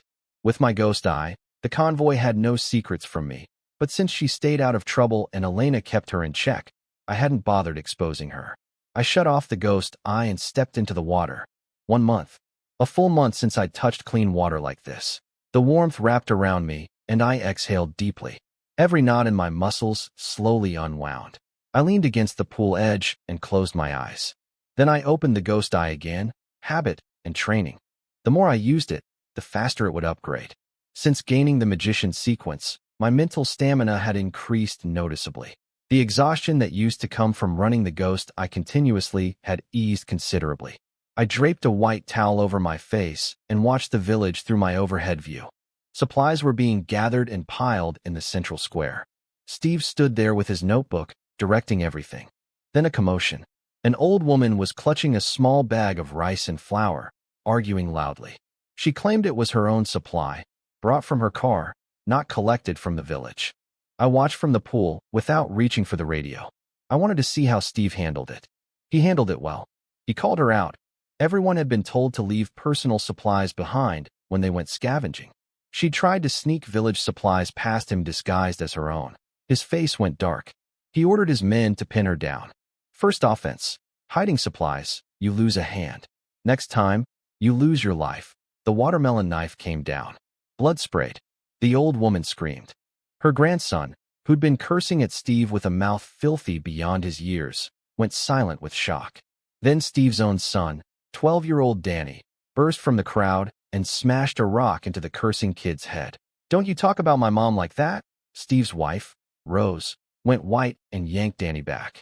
Steve gave her a reassuring look, then turned to the crowd, knife dripping. "Let this be a lesson. The convoy gives you your fair share. Take what isn't yours, and you deal with me." I smiled faintly and closed the ghost eye. Steve was handling things exactly the way I needed. Then I felt it, a strange, subtle sensation in my left eye. My ghost eye was about to upgrade. The magician sequence had boosted my mental energy, and the constant use had pushed my ghost eye to its breaking point. It hit like a branding iron shoved into my eye socket. I convulsed. The pool water churned and sloshed over the edges. I clamped my hand over my left eye, every muscle in my body seizing. The crimson eye blazed with uncontrollable light, and my overhead view exploded outward. 3 kilometers, 5, 10, until everything within a 10-kilometer radius lay bare before me. Then the pain faded. I slumped in the water, gasping, drenched in sweat that mixed with the pool. New information settled into my mind. Sequence 91, Crimson Eye. Level, 2nd order. Skills, Crimson Vision, Charming Gaze, Blood Mark. 10 kilometers of range. New abilities I hadn't even begun to explore. I lay there in the warm water, chest heaving, a grin slowly spreading across my face. 2nd order. Finally, I reached for my cigarette pack with shaking hands. The pack was half soaked from the pool water, but I found one dry enough to light. That pain, like a red-hot iron churning inside my eye socket, still echoed through my skull even after it stopped. One deep drag. Smoke out. I finally relaxed. Second order at last. My ghost I had evolved into something called Crimson Eye. In the water's reflection, the red orb in my left socket looked more alive than before, like it had developed a mind of its own. That worried me for a second, but I tested my control and found I could still suppress it completely. Good enough. The upgrade was impressive. My detection range had jumped from 3 kilometers to 10. And instead of gaining 2 new skills like most people did at second order, my 2 old abilities had merged and evolved into something stronger, plus 1 entirely new skill. Crimson Vision gave me the same overhead view, just massively expanded. Charming Gaze was the real prize. It combined hypnosis and mind control into one ability. I could now control any creature up to 1 tier below me. Against first-order monsters, I estimated I could freeze them for a full minute, or make them fight for me for about 10 seconds. Against ordinary humans, I could actually alter their thoughts long-term, planting ideas in their heads. That was terrifying power. Bloodmark was new. I could tag up to 3 targets and track their location and condition for 24 hours. First-order monsters were now helpless against me. They'd just stand there while someone cut their head off. While I soaked, I kept the Crimson Vision running, partly for security, partly for training. Steve was handling the supply situation in the square. An old woman tried to hide village supplies by claiming they were her own. Steve saw through it immediately, had her pinned down, and took her hand with the watermelon knife. Her grandson had been screaming curses at Steve's wife, so Steve's boy Danny ran out and cracked the kid over the head with a rock. A bit of chaos, but Steve smoothed it out. He told the crowd the rules hadn't changed. Steal and lose a hand. Do it again and lose your life. Nobody else tried anything. Then the door to the pool room opened. Ruby walked in wearing a white sleeping gown, her hair still damp. She'd washed up, changed into clean clothes Steve had found for her, and come straight here. She knelt by the pool and set a fresh set of clothes on a rack for me. "Master, I brought you clothes," I grunted without opening my eyes. She didn't leave. I understood what she was doing.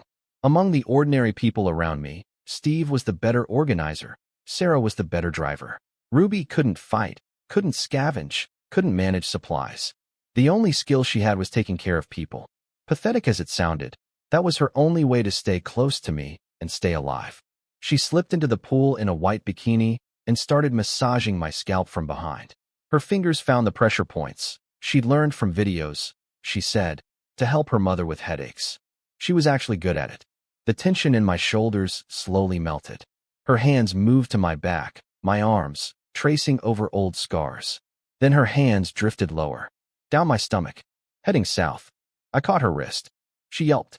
"That's part of the massage?" Her face turned scarlet. She lowered her head. "Master, I'm still untouched. I could give you a full service. Don't make me laugh." She looked up frantically. "It's true. Derek, his sequence had a side effect.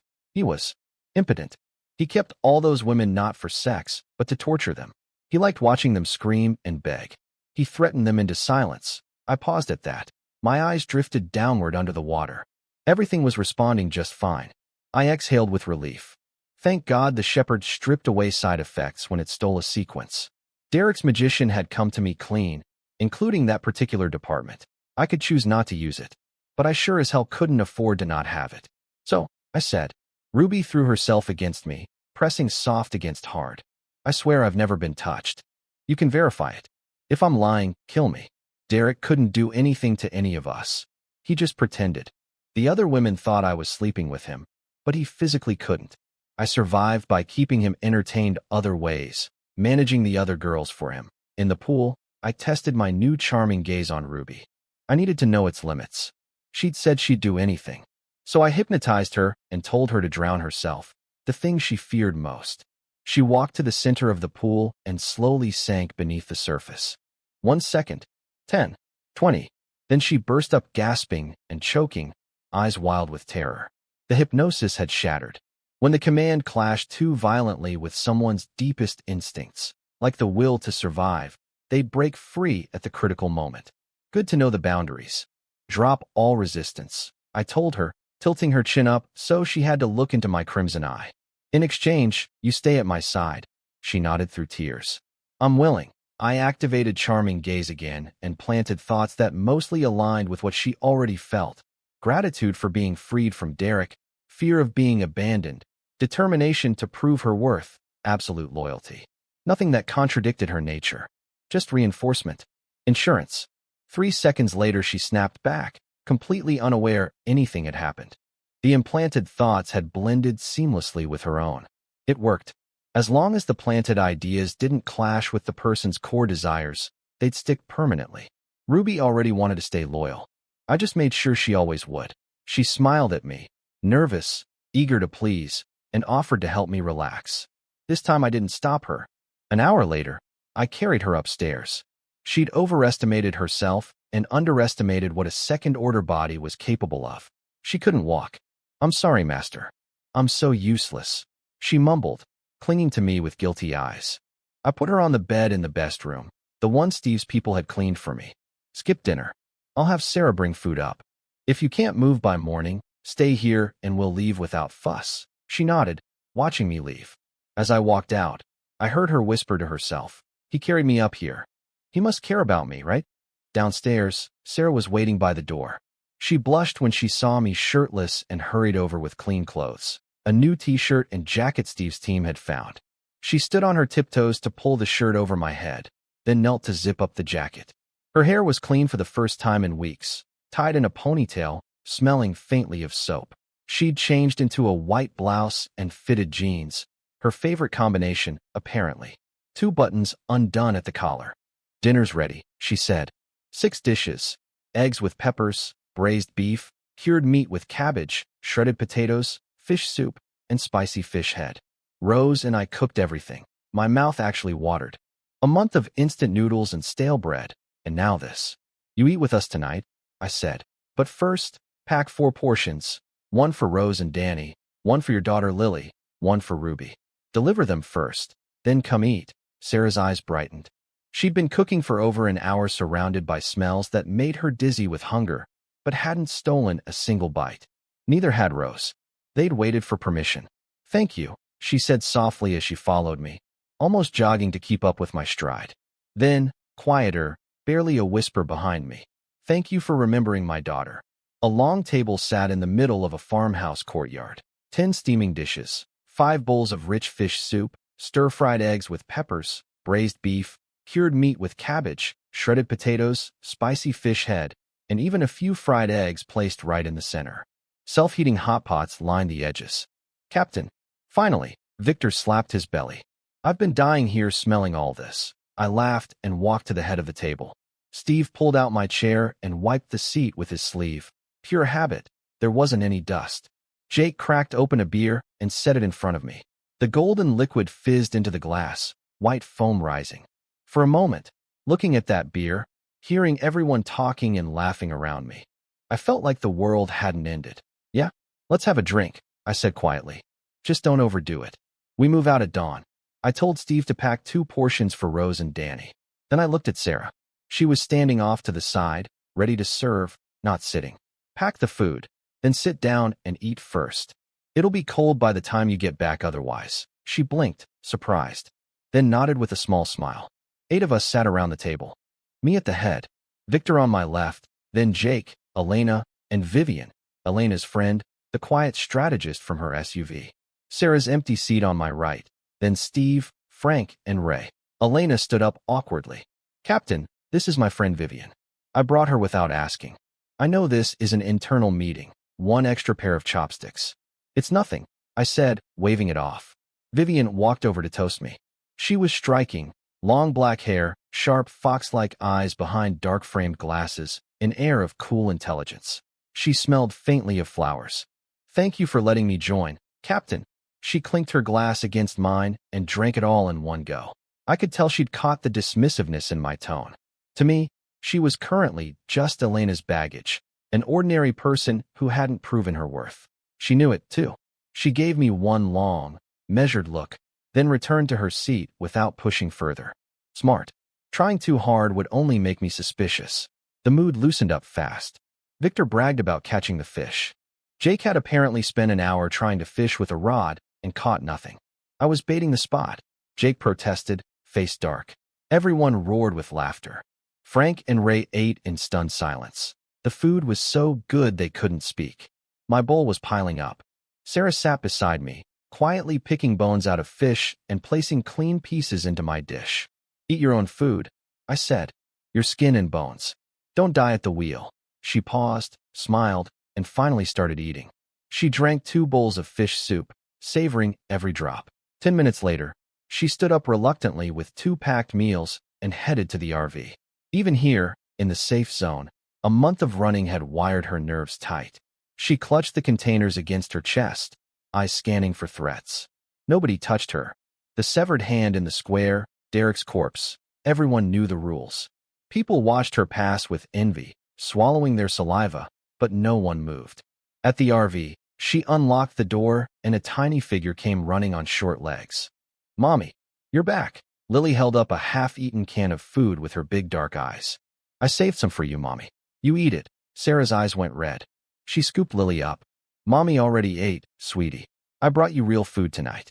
There's even fish soup. Lily's eyes went wide. Really? Did Mommy have fish soup too? Sarah nodded and set her daughter at the little table, opening the containers. The smell made Lily's face light up.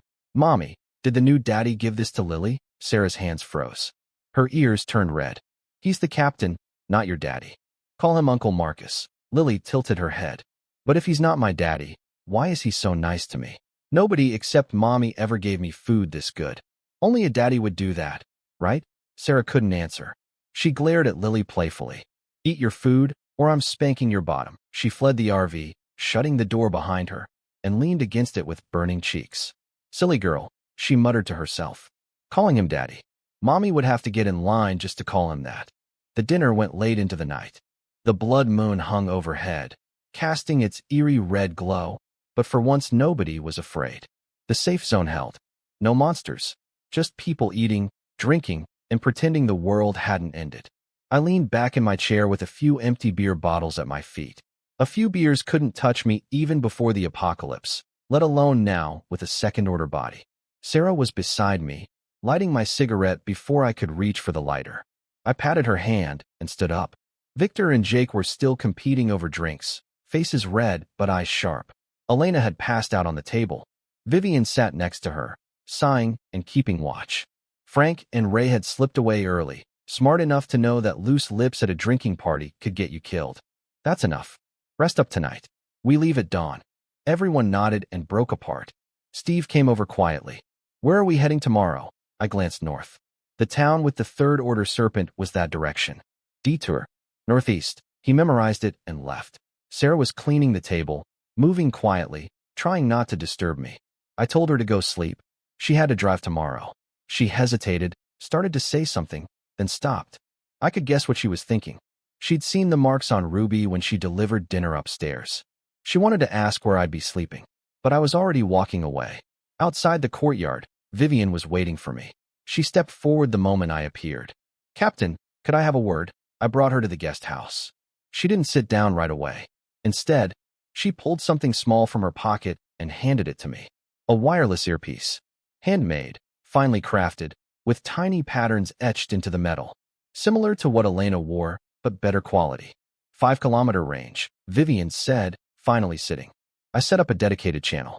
It can connect dozens of people simultaneously. I turned the earpiece over in my fingers. How many do you have? Just this pair for now. But with materials, I can make more. It's not difficult. For me, what's your background? Professor of Mechanical Engineering, specializing in compact wireless devices and precision instruments. I can also do mechanical fabrication. Give me tools and parts, and I'll turn your vehicles into armored beasts. I stayed quiet. She wasn't finished. With enough materials, I can build a vehicle-mounted radio, 20-kilometer range, capable of picking up other survivors' frequencies. Also simple generators, basic positioning devices. I sat up straight. A radio that could find other survivor groups was exactly what my shepherd needed. More people meant faster progress toward the next evolution. What do you want? I asked. She looked me dead in the eye without flinching. A seat at the table. Not for supplies. I don't need an extra share. I want a recognized position. Equal standing. Respect. The guarantee that I won't be discarded like a piece of trash. She wanted dignity. In a world where ordinary people were expendable, she wanted to be seen as someone who mattered. I studied her face for a long time. "You'll join Dawn Convoy as a Forge Master," I said. "Official ability, crafting spirit objects. You get Awaken level status, same treatment as Frank and Ray. Slightly below Elena. The system will evolve. Victor and I will eventually get bigger shares as second-order fighters, which compresses the lower tiers. But you'll always be treated as one of us." She stared at me, mouth open, stunned, speechless. She was still in a daze when she left the guest house. Later, she found Elena's room empty. Panic set in. Elena's terrible sense of direction meant she could wander right out of the safe zone. Vivian searched the village frantically until she found Elena crouched in a small grove of trees, crying in the dark. "You idiot. Why didn't you wear your earpiece?" Elena grabbed Vivian around the waist and clung tight, tears and snot smearing onto Vivian's jacket. "I was worried about you. Marcus is. You know, he already has 2 women around him after one day. You're so pretty. What if he—" "Oh, for God's sake." Vivian patted Elena's back. "I was there to talk business." Elena sniffled and took Vivian's hand as they walked back. "What kind of business?" "I joined Dawn Convoy officially. As an Awakened. I'm not your deadweight anymore." Elena's face lit up. "Really? That's amazing. You were never deadweight. I'd be dead 10 times over without you." She wiped her nose. "Marcus really does have good eyes. I'll definitely listen to him from now on." Vivian smiled, but said nothing. She'd watched Marcus carefully all day. She could see what made him different from every other convoy leader they'd encountered. That's why she'd finally stepped out of the shadows. I got back to the guest house around 11 at night. The blood moon painted everything in cold red light through the windows. Ruby was curled up in the corner of the bed, hugging her knees, staring at the door. The meal containers Sarah had delivered were scraped completely clean. When she saw me, her eyes lit up like a lost puppy finding its owner. "Don't move," I said.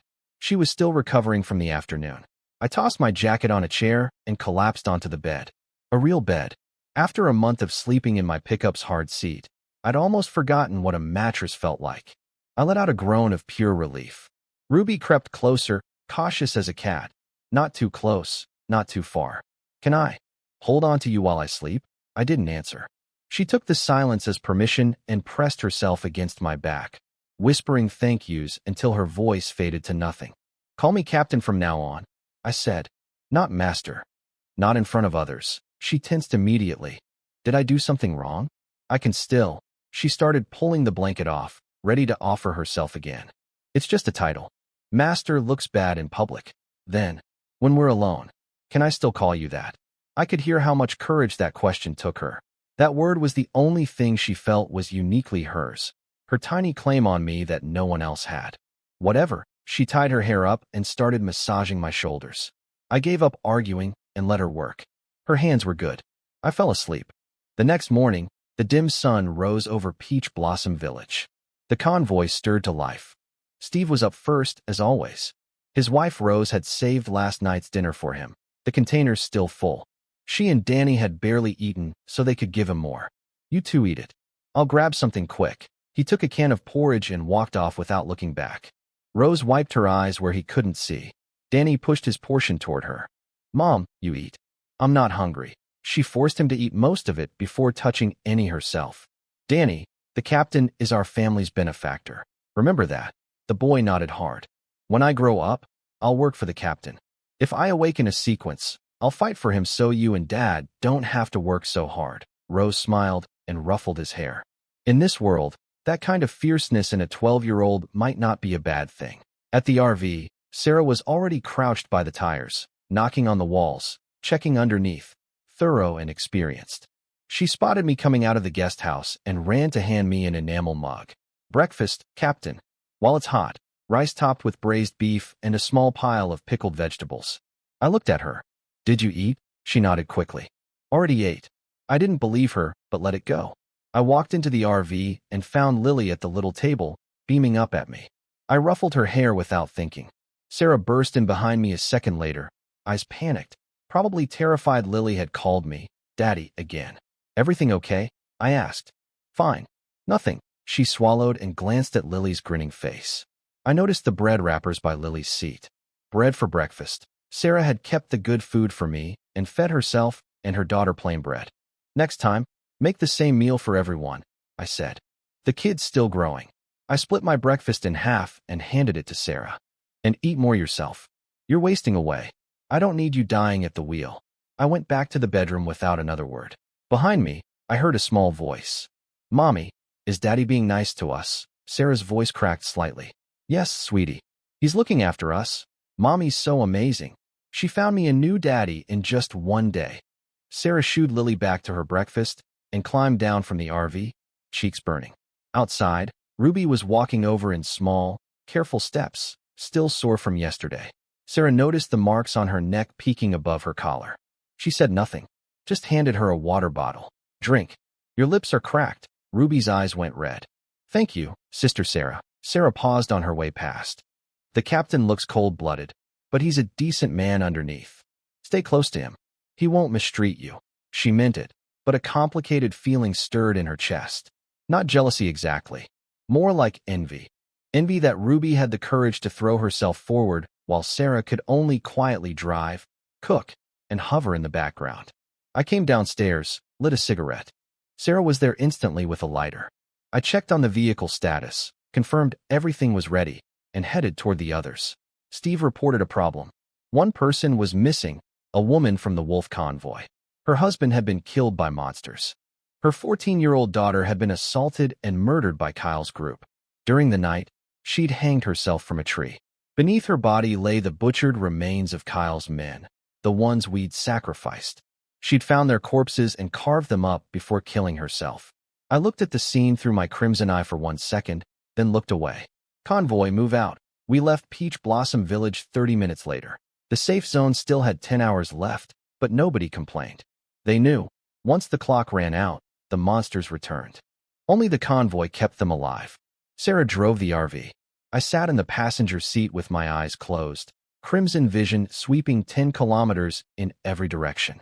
Our convoy of 183 people and 22 vehicles crawled along at 20 kilometers per hour. We couldn't go faster without losing the 100 or so survivors on electric scooters and bicycles trailing behind us. Some were pedaling shared bikes, standing on the pedals, terrified of falling behind. If too many dropped off, my Shepherd's member count would crash below the threshold. I couldn't afford that. The road stretched through abandoned farmland and dark forests. Everything was quiet in my scan, no monsters ahead. Sarah drove in focused silence, only asking once about direction. Straight, then I saw it. The town from yesterday appeared at the edge of my 10-kilometer range, the one with the third-order serpent. I searched the town carefully, a full sweep this time, not just a sparrow's flyover. No other monsters anywhere. The thousand-legged serpent had claimed the entire town as its territory. Every lesser creature had fled. It was coiled in the central square. Its car-sized head reared up, crimson tongue tasting the air. Then it stopped. Its head turned, directly toward me, 8 kilometers away, using only my crimson vision, not even a physical presence. And it had sensed me. How is that possible? My heart seized like an invisible hand had grabbed it. The serpent's body rose, a third of its 100-meter length standing upright. The countless human arms growing from its scales began thrashing wildly. Then I saw the face embedded in its eyes. A woman's face.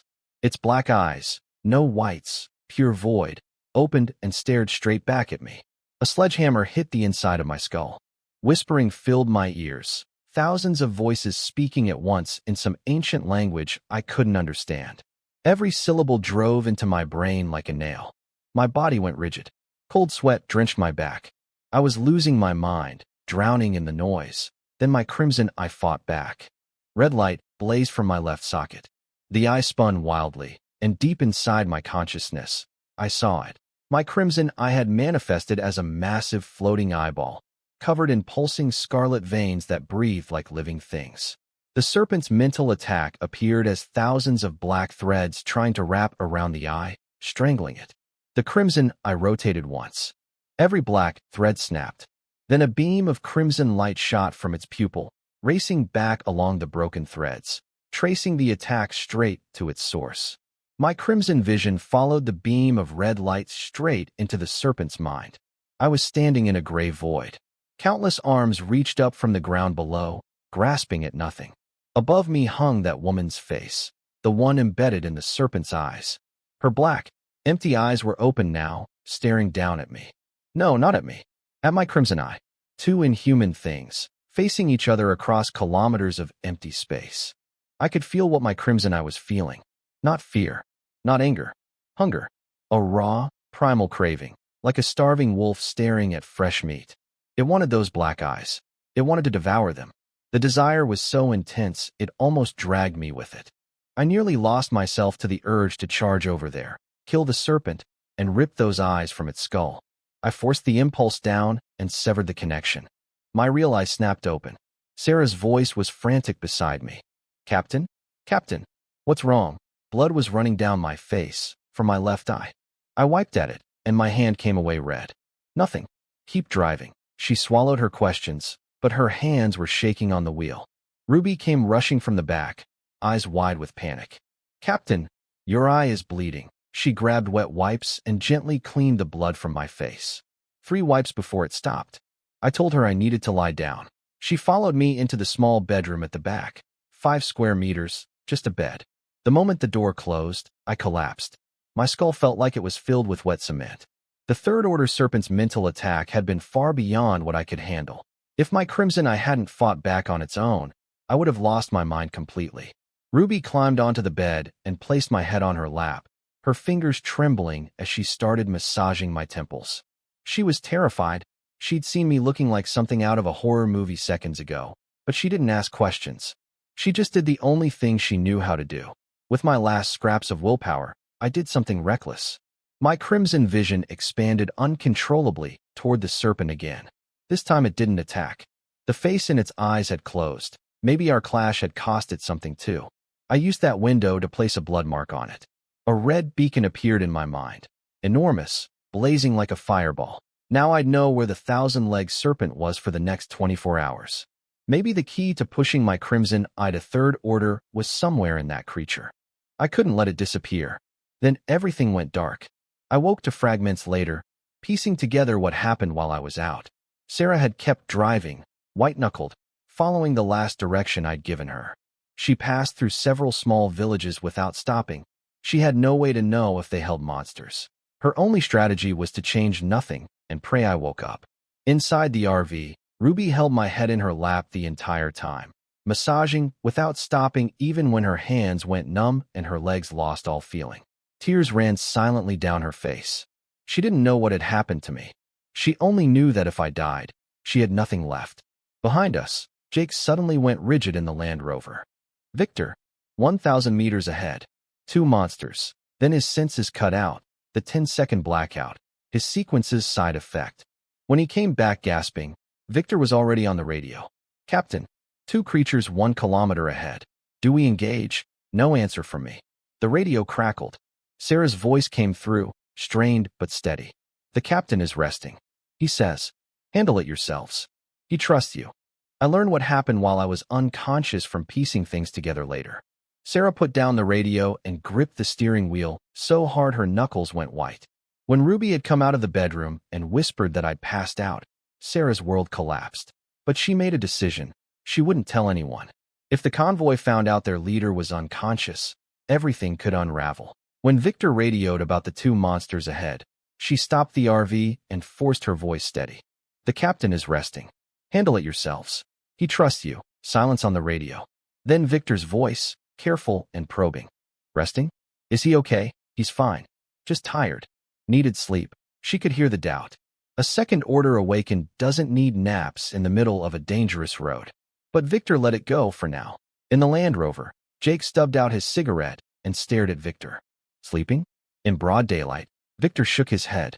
Something's off. But we've got 2 creatures to deal with first. In Elena's SUV, Vivian had already figured it out. She told Elena quietly, Marcus is down. Sarah's voice was too controlled. She's hiding something. He would never say handle it yourselves about monsters. He's probably unconscious. Elena's fists clenched. I'm going to find out. Don't. Vivian stopped her. Right now we play along. We help Sarah maintain the lie. If Frank and Ray find out, or if the ordinary survivors sense weakness, things could get ugly fast. We wait for Marcus to wake up. She handed Elena the dimensional stomach. Go to the RV later. Just confirm he's sleeping. Come back and tell everyone the same. At the back of the convoy, Steve had reached the same conclusion independently. He pulled the watermelon knife from under his seat and scanned the survivors with cold eyes. If anyone tried anything, he'd hold the line himself. I need to find Elena, he muttered. She's the one who'd never betray the captain. Meanwhile, 900 meters ahead, Victor led the fight. Two first-order creatures, a bullhead and a skin splitter, both wounded from fighting each other. Still dangerous, but weakened. Fast and clean, Victor ordered. Jake and I take the bullhead. Elena, take Frank and Ray against the skin splitter. Ray impressed everyone. His strider sequence made him faster than Elena, and he charged the skin splitter like a bullet. He immediately regretted it. The creature's remaining arm nearly took his head off. Help! Frank! Move! Elena's cold voice cut through. Ray hit the dirt without thinking. Her blade sailed over his back and carved into the skin splitter's neck. Black blood sprayed everywhere. Frank looked down at Ray on the ground. Nice reflexes. You hit that dirt fast. I was. Drawing its fire, Ray stammered, face burning. Victor and Jake finished the bullhead in seconds. Victor's bone club sent it flying with one hit. The gap between first and second order was enormous. Jake followed up with his skinned axe, splitting its skull. The axe's side effect tore a strip of skin off Jake's arm. Victor's arms had turned pale from his own weapon's cost. Small prices. Both creatures down in under a minute. The convoy's fighting power had grown tremendously. Elena collected the drops, a bull horn and a weird crystal, and stored them in her dimensional stomach to bring to me later. Steve rushed over with bandages and alcohol for Jake's arm. Victor glanced toward the convoy. Survivors okay? All quiet, Steve confirmed. Victor picked up the radio. Captain, both creatures eliminated. Sarah's voice came back, steady as she could manage. Good. Keep moving. Victor hung up and stared at the RV for a long moment. Then he turned away. Let's go. As Elena walked back to her SUV, Steve caught up to her. Miss Elena, one moment. Could I borrow your earpiece? I pieced together what happened during those 8 hours from conversations afterward. The moment I went down, the convoy became a house of cards held together by one lie. Steve figured it out first. He went to Elena and asked to borrow her earpiece, the one Vivian had made. Elena was suspicious, but Vivian's voice came through. Give it to him. Steve spoke briefly into the earpiece. I'm the captain's dog. If he dies, I die too. You understand what I mean? Vivian told him the same thing she'd told Elena. Do nothing, say nothing, watch the survivors. She'd handle Victor's side. Steve returned the earpiece and walked back to his car without another word, watermelon knife within reach. In the RV, Ruby came out of the bedroom, face white, eyes swollen. Sarah asked how I was. Still unconscious. I can't wake him. Sarah's heart sank. Go back in. Stay with him. Don't come out no matter what. She kept driving, following my last heading, passing villages and abandoned factories without stopping. She had no way to know if monsters lurked inside. Her only strategy was to change nothing and wait. When Victor sent Elena to the RV with the battle spoils, a bull horn and a weird crystal stored in the dimensional stomach, Elena handed them to Sarah without pushing past the closed bedroom door. She glanced at it once, then left. Sarah nearly collapsed with relief when Elena walked out. Everyone knew. Nobody said it.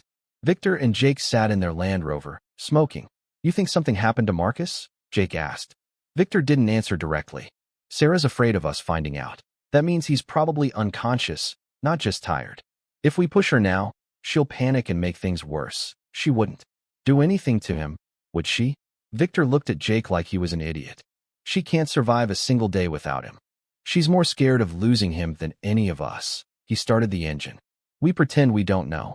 If Frank or Ray try anything, we kill them. Steve has the survivors handled, Jake pouted.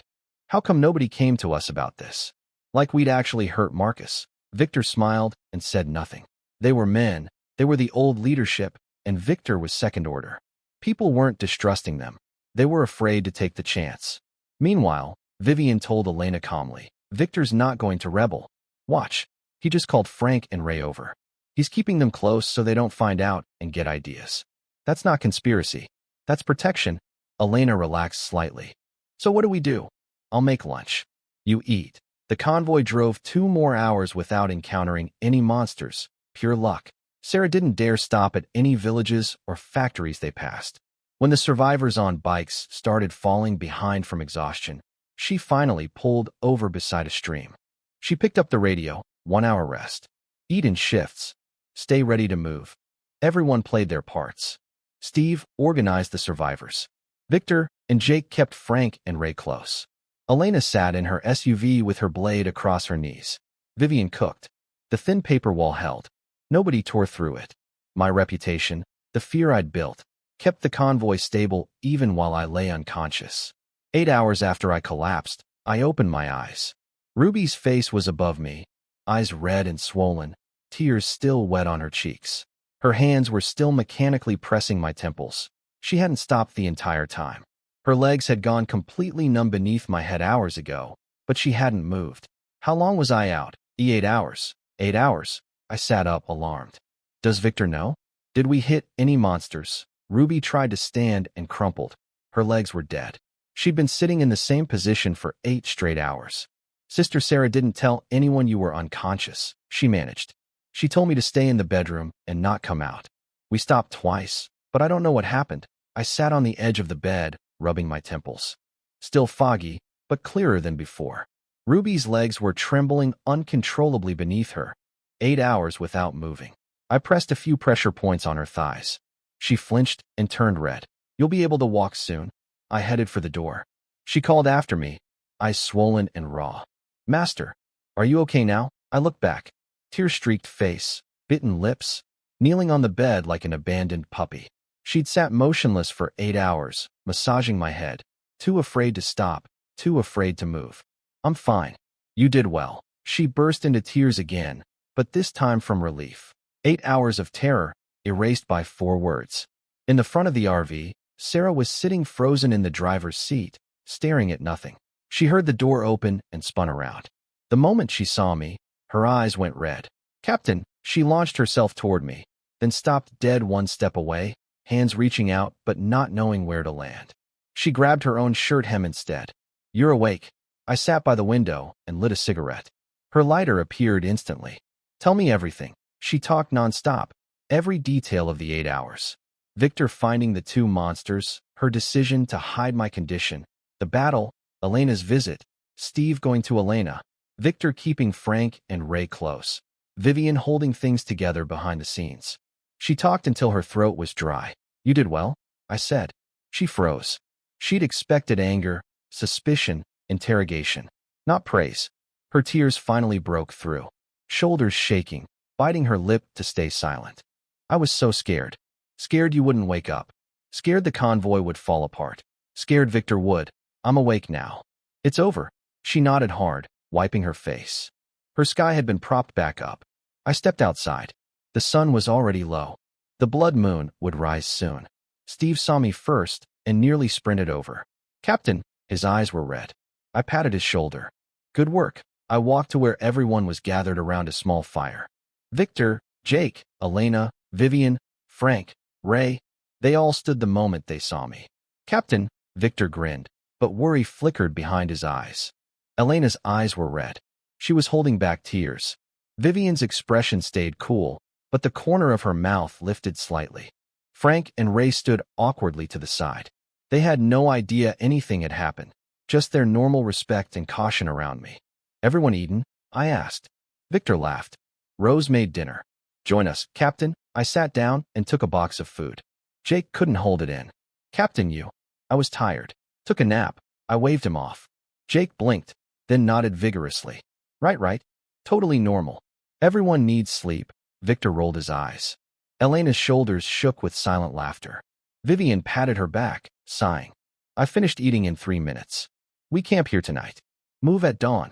Victor, Jake, Frank, Ray, rotate watch through the night. Yes, Captain. Back in the RV, I closed my eyes and checked my blood mark. The red beacon was still there, the 1,000-legged serpent, roughly 80 kilometers away. My stomach dropped. Sarah, how far did we drive today? About 100 kilometers. The cyclist slowed us down. 100 kilometers. I deliberately headed in the opposite direction from the serpent's territory. If it hadn't moved, it should be at least 100 kilometers behind us. But the mark said 80. The serpent was moving. Toward us. It must have followed the blood mark I'd placed on it. Or maybe it was chasing my crimson eyes scent. Either way, a third-order monster was closing the gap. Could it cover 80 kilometers in one night? I stared at the red dot in my mind, feeling urgency tighten around my chest. But I couldn't run.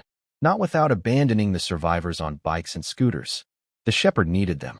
If my count dropped below 100, the week-long countdown would reset, and all that time would be wasted.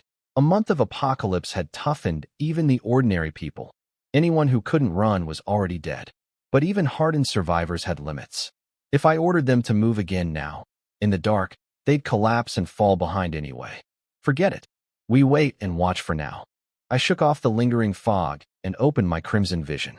10 kilometers swept past, and 2 kilometers ahead, inside an abandoned factory, I found something. A creature crouched in the shadows. 3 meters tall, body stretched and wrong, limbs folded backward like a spider's. Gray-white skin covered in stitching marks, like a corpse sewn together. No face, just a massive mouth splitting from ear to ear, packed with rows of tiny teeth. On its back sat a bulging cloth sack. Something inside was squirming. Black liquid seeped through the fabric, hissing as it hit the ground. Acid. Second-order weird. Scavenger. It lifted its faceless head and looked directly toward me. My heart jumped, but after a few seconds it lay back down. Maybe it sensed my crimson vision. Maybe it sensed the survivors. Either way, it was waiting. Hunting. 2 kilometers. A second-order creature could close that in moments. And once the blood moon rose, monsters became more active. If I left it alone, it would come to us. I made the call. Sarah, all awaken to me. Steve watches the survivors. Victor, Elena, Frank, and Ray assembled in seconds. I kept Jake behind to guard the convoy with Steve. 6 fighters was overkill for most first-order creatures, but a second-order scavenger was unknown territory. We walked. No engines, no noise. 10 minutes through the dying light to the factory's edge. Still inside, I confirmed through crimson vision. Same position. I laid out the plan behind a crumbling wall. I'll hit it with charming gaze when you're about to make contact. 3 seconds. That's all I can give you against a second order. Victor hits the head. Elena cuts the limbs. Frank and Ray go for the neck. Fast and clean, everyone nodded. Frank and Ray gripped their weapons until their knuckles went white. Go. Victor charged first. His blood burst and iron hide activated. His body swelled to 2.5 meters, each footstep shaking the ground. Elena launched off a wall like a cannonball, blade drawn. Frank and Ray flanked from both sides. The scavenger shrieked, its enormous mouth gaping open, yellow-green slime dripping from between its teeth. Charming gaze. Red light blazed from my left eye and swept over the creature. It locked up, legs trembling, body frozen stiff. Victor arrived first. His bone club swung a full arc and smashed into the scavenger's skull. The impact rang like steel on steel. The creature's head caved in, black liquid oozing from the wound. Victor's forearm turned gray-white, the bone club's backlash, stiffening his skin with every hit. 3 seconds. Move. Elena's blade hit the front limbs, but this thing wasn't like the spider. Her sword sank in slowly, like cutting through dense clay. The scavenger's body convulsed violently, fighting my control. Frank and Ray attacked from both sides, machete and crowbar crashing into the neck simultaneously. It's breaking free. Victor roared, winding up another swing. Too late. The scavenger shattered my hold. Its faceless mouth opened impossibly wide and released a scream. Not a biological sound, more like metal scraping glass. The noise pierced straight into our skulls. Victor flinched, his swing freezing midair. The creature's front limbs were severed, but it used its rear legs to launch itself like a cannonball straight at Victor. It could sense him. The strongest blood, the biggest threat. I knelt on the ground, hand pressed over my bleeding left eye, pain searing through my skull. Every time I pushed the crimson eye past its limits, this happened. Bleeding, burning, agony. But I couldn't stop now. Victor took the scavenger's charge head-on. He got his bone club up just in time, but the impact launched him like a truck had hit him. He flew backward into a pile of scrap metal. The scavenger's sack split open. Black liquid sprayed everywhere. Acid, hissing and eating through the concrete floor. Move. Elena dodged, fast as a blur, but the creature had locked onto her. The acid closed in from every direction. No gaps, no escape route. She was about to die. I activated the magician's skill, Grand Illusion. Teleportation. 30-meter range.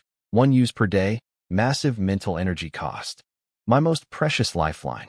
Red light wrapped around Elena, and she vanished. She reappeared 15 meters away in a corner of the factory, still wearing the expression of someone about to die. The acid she'd been trapped in just melted a hole through the floor. Now? Hit it. I was on one knee, hand clamped over my bleeding left eye, veins bulging across my forehead. I forced the crimson eye to fire again. Red light washed over the scavenger a second time. It froze. Victor crawled out of the wreckage, blood at the corner of his mouth. 2 broken ribs. His arms had turned completely gray-white from the bone club's backlash. Frank and Ray were battered but still fighting. Elena was untouched, just shaken. 2 seconds. That's all I gave them. They poured everything into those 2 seconds. Victor's club cracked the creature's skull wider. Frank and Ray hammered the neck from both sides. Elena drove her blade deep into the scavenger's brain and twisted. It stopped moving. We all collapsed where we stood, gasping. Victor with broken ribs and dead white arms. Elena drenched in sweat, fear still in her eyes. Frank and Ray melted into puddles on the floor, grinning with the relief of people who'd just cheated death. I lit a cigarette. The nicotine dulled the burning in my eye socket. Elena, check for drops. She nodded, looking at me with pure gratitude, and came back with 3 items. The first made my breath catch. A second-order weird crystal, much larger than the one Victor had used, with black patterns flowing across its surface. The description read, can strengthen a sequence or awaken a sequence in an ordinary person. Very small chance of backlash. Cannot be used for third-order advancement. Awaken a sequence in an ordinary person. The natural awakening rate was less than 1 in 10,000. This crystal could bypass that entirely. If word got out, people would kill each other over it. Useless for me. Both my sequences were already second-order, and the crystal couldn't push to third. But as a resource, it was priceless. The second item was a piece of still squirming skin from the scavenger's body. Stitched hide, material for crafting defensive spirit objects. The third was a miniature version of the scavenger's acid sac. Spirit object 3721, corrosion sac. Ability, spray corrosive liquid for attack. Cost, user gradually becomes allergic to sunlight until they can never walk in daylight again. A ready-made spirit weapon, rank 3721. Strong, but the price was brutal. That explained why the scavenger had been hiding in the shadows, waiting for dark. It couldn't stand sunlight either. I stored all 3 items in Elena's dimensional stomach and radioed Sarah. Bring the convoy here. 2 kilometers straight ahead, abandoned factory. We camp here tonight. 10 minutes later, the convoy rolled in. The factory was big enough for everyone, with intact buildings for shelter. Not perfect, but better than open ground. Jake jumped out and immediately poked at Victor's gray arms. What happened to you? Bone club backlash. I'll sleep it off. Victor winced as he inhaled on a cigarette, his broken ribs protesting. Second-order creature? Yeah? Almost killed us. Jake's eyes shifted to me. He'd noticed, everyone had, that Elena had somehow teleported across the factory mid-fight. That wasn't a ghost eye ability. Victor had caught it too. I could see the question forming behind his eyes. But nobody asked. If I wasn't offering, they weren't pushing. The stronger I was, the better for everyone. Vivian rushed to Elena and checked her shoulder where the acid had eaten through her jacket. Come change clothes. Are you hurt anywhere else? Elena shook her head, then jogged over to me. Captain, I'm going to change. Just wanted to let you know. I looked at her, big doe eyes blinking up at me, clutching Vivian's jacket around her bare shoulder, and nodded. Good work. Go rest. Tell everyone. Clean up, take a break. Meeting in 1 hour to divide the loot. I swept 10 kilometers with Crimson Vision one more time. Clear. I shut it down. My head was throbbing from overuse. Tonight's fight had been worse than expected.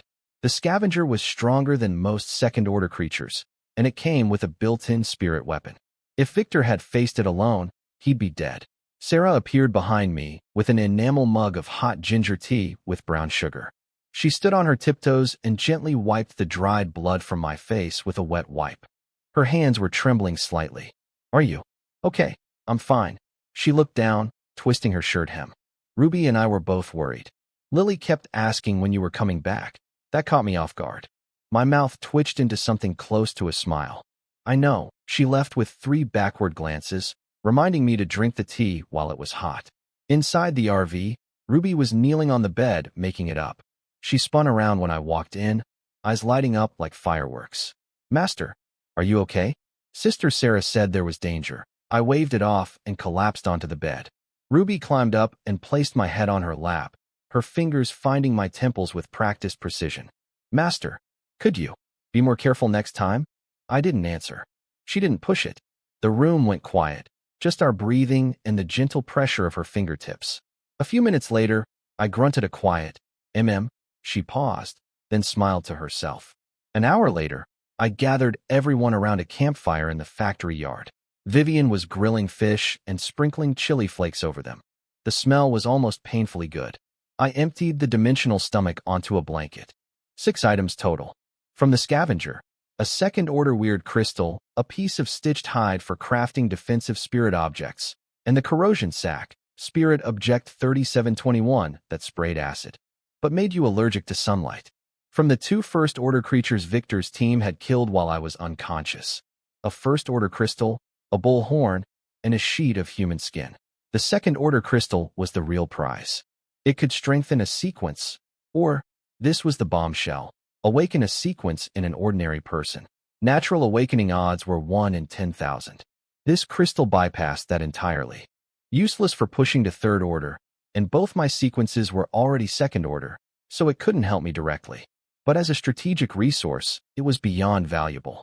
When I passed it around, the mood shifted. Everyone wanted it, especially Vivian, whose eyes flickered when she read that it could awaken ordinary people. Elena gets the crystal, I said. Her sequence ranks highest among the first-order fighters. Getting her to second-order fast helps the whole convoy. Jake's face fell for a split second before he forced a grin. Elena, you better protect me after this. Elena hesitated, then accepted.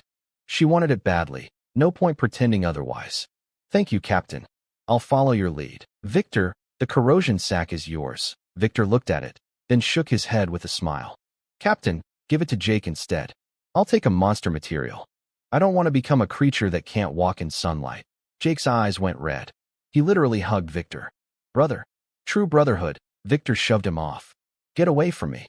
I just don't want to be a rat hiding in the dark. Jake clutched the sack to his chest. Well, I love the dark. Rat life for me. Victor ignored him and took the bullhorn material. That left 3 items. The first-order crystal, the stitched hide, and the human skin. I'll take the stitched hide, I said. You 2 split the rest. I looked at Frank and Ray, who were staring in disbelief. We get something too. Ray's eyes were wide. You fought. You earned it.